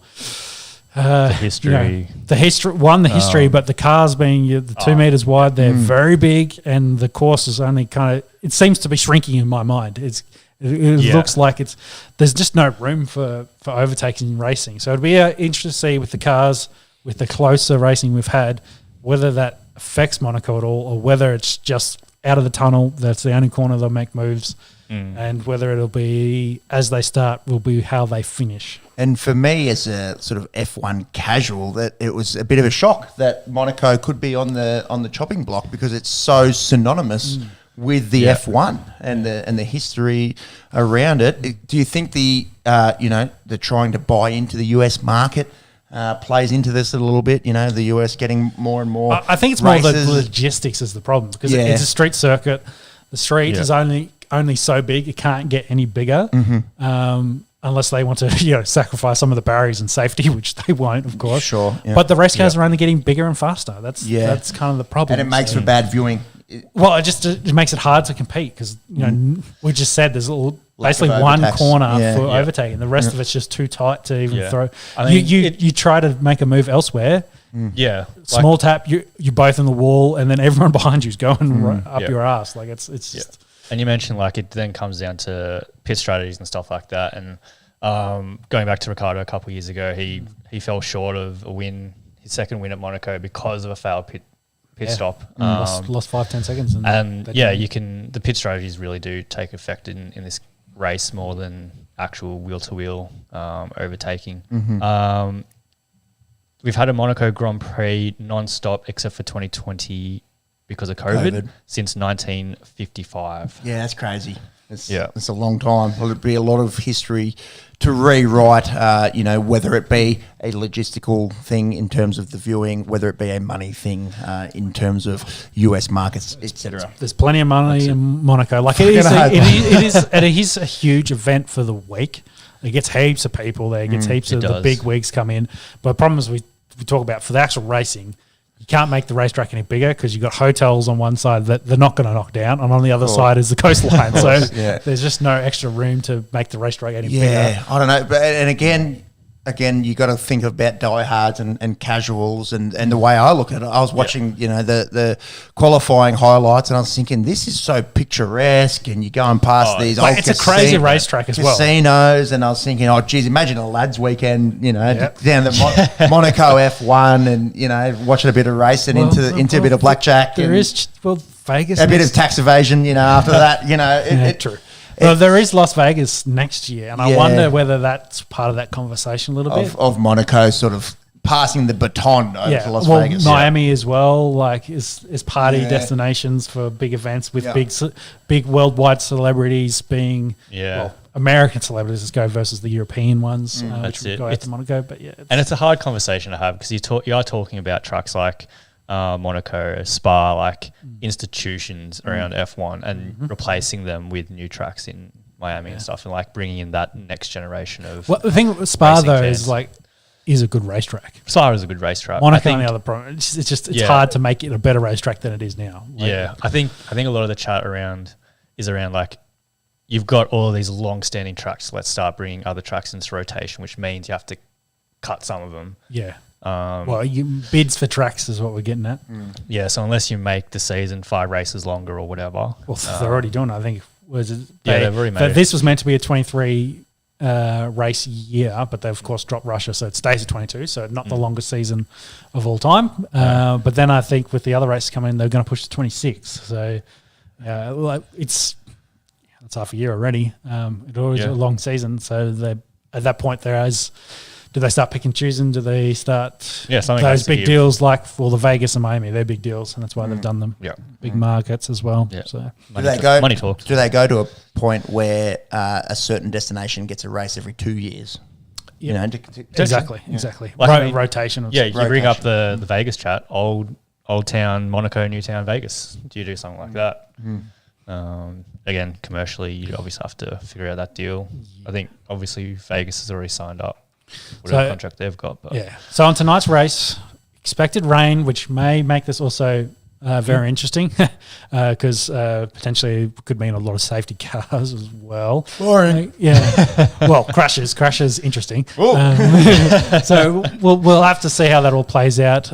What is our starting grid? We've got Leclerc, Sainz, Perez, Verstappen, Norris, Russell, Alonso, Hamilton, and Vettel. Vettel did very well to get into Q3 to get into that spot. And then with Occo, and unfortunately our boy Danny Rick was a bit off the pace and will start 14th. Yeah, that's it. Tough weekend, I think, incoming for Danny. That one.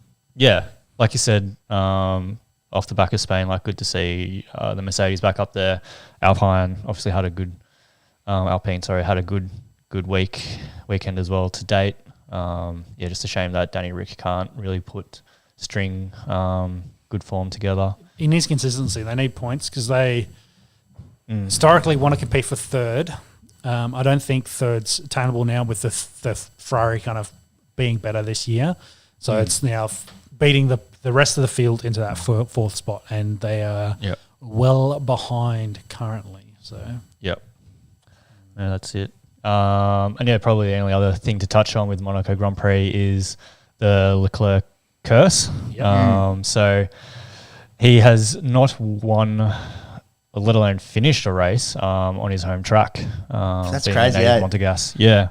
So starts back in 2017 in F2. He got pole position in that championship race and crashed out. Yep, did not finish, crashed out with suspension problems. 2018, first year in F1 with Sauber Ferrari, crashed due to front brake failure.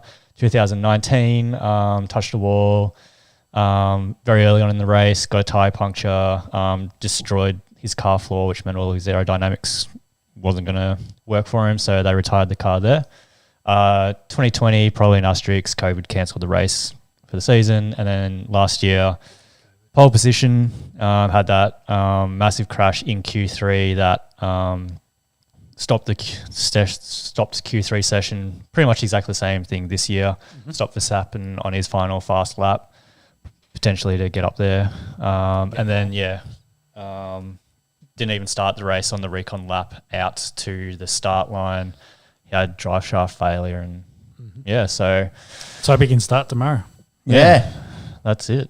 I mean, he didn't crash during qualifying, so his car should be fine. I don't know if he's had to replace an engine yet, so I don't know this season, so I don't know how. Yes. He has? Because he failed in Barcelona. He had the engine failure. So, new engine, so all shaping up to be a good race for him. Pole position might go from never finished to winning. Yeah, that's it. That's the hope for him, being the hometown man, to get that elusive win. And it's massive in the championship because he didn't score any points last week. With Max winning, I think Max is in front with a couple. Yep, so Max is currently leading the championship on 110. Leclerc is on 104. And then in terms of the teams, Red Bulls, well ahead at 195. Ferrari's at 169. Nice. Let's just quickly chat the last day of the PGA Championship in the golf there at Southern Hills, Oklahoma, which we found out last week hosts the PGA Championship essentially every 6 or 7 years. Just a few times. Mito Pereira, he absolutely bottled that 3-shot lead. We were kind of chatting around, will the world number 100 be able to come out with a major win? No, and so much of golf is mental, isn't it? It goes to show the mental aptitude of guys that win these tournaments. Not to have a crack at Meadow Pereira. I get in my head on the second hole, so I can't imagine playing 72. But he bottled that lead, and Justin Thomas sort of came out of nowhere. He played Will Zalatoris, aka the caddy off Happy Gilmore in a playoff, and get his second major win. He'd had won the PGA Championship back in 2017. Only 29, Justin Thomas. But a while in between drinks since that last major win. Will Zalatoris, how old is he? Because he is youthful, isn't he? 24, 25. 25. Yep, 25. So doing good things. The young man, he's a bit of a cult hero. Doesn't really look like a golfer in terms of his appearance. Definitely swings like one. I think he'll be pretty close to winning a major. That will wrap us up. Yeah, footy check. The King Gutho has had speaking of bottled, they're trying to catch this, and the Raiders have scored and will probably take a lead going into half at 18-16 coming up. And it looks like Collingwood and Carlton are playing at a close one with the Blues in front 41-39. Can't wait to go watch the rest of that and check out Mason Cox in his goggles cruising around. Big. Oh, what do you got there? You got Port Adelaide ahead of Essendon just underway. Is that 18 or 13? 13. 13-3. Yeah, put your glasses on back. Yes. Do for that distance and that small. Thank you to those that have listened, whether you're on the tools or on the bus or on the shitter, wherever you are. Please enjoy your week, stay safe, and we'll have Origin teams announced in the coming few hours. We'll know who the NBA finals are. Tomorrow we'll have an IPL champion. It's all happening in the wide world of sports. That's it. They run. Goodbye. Catch ya. Bye.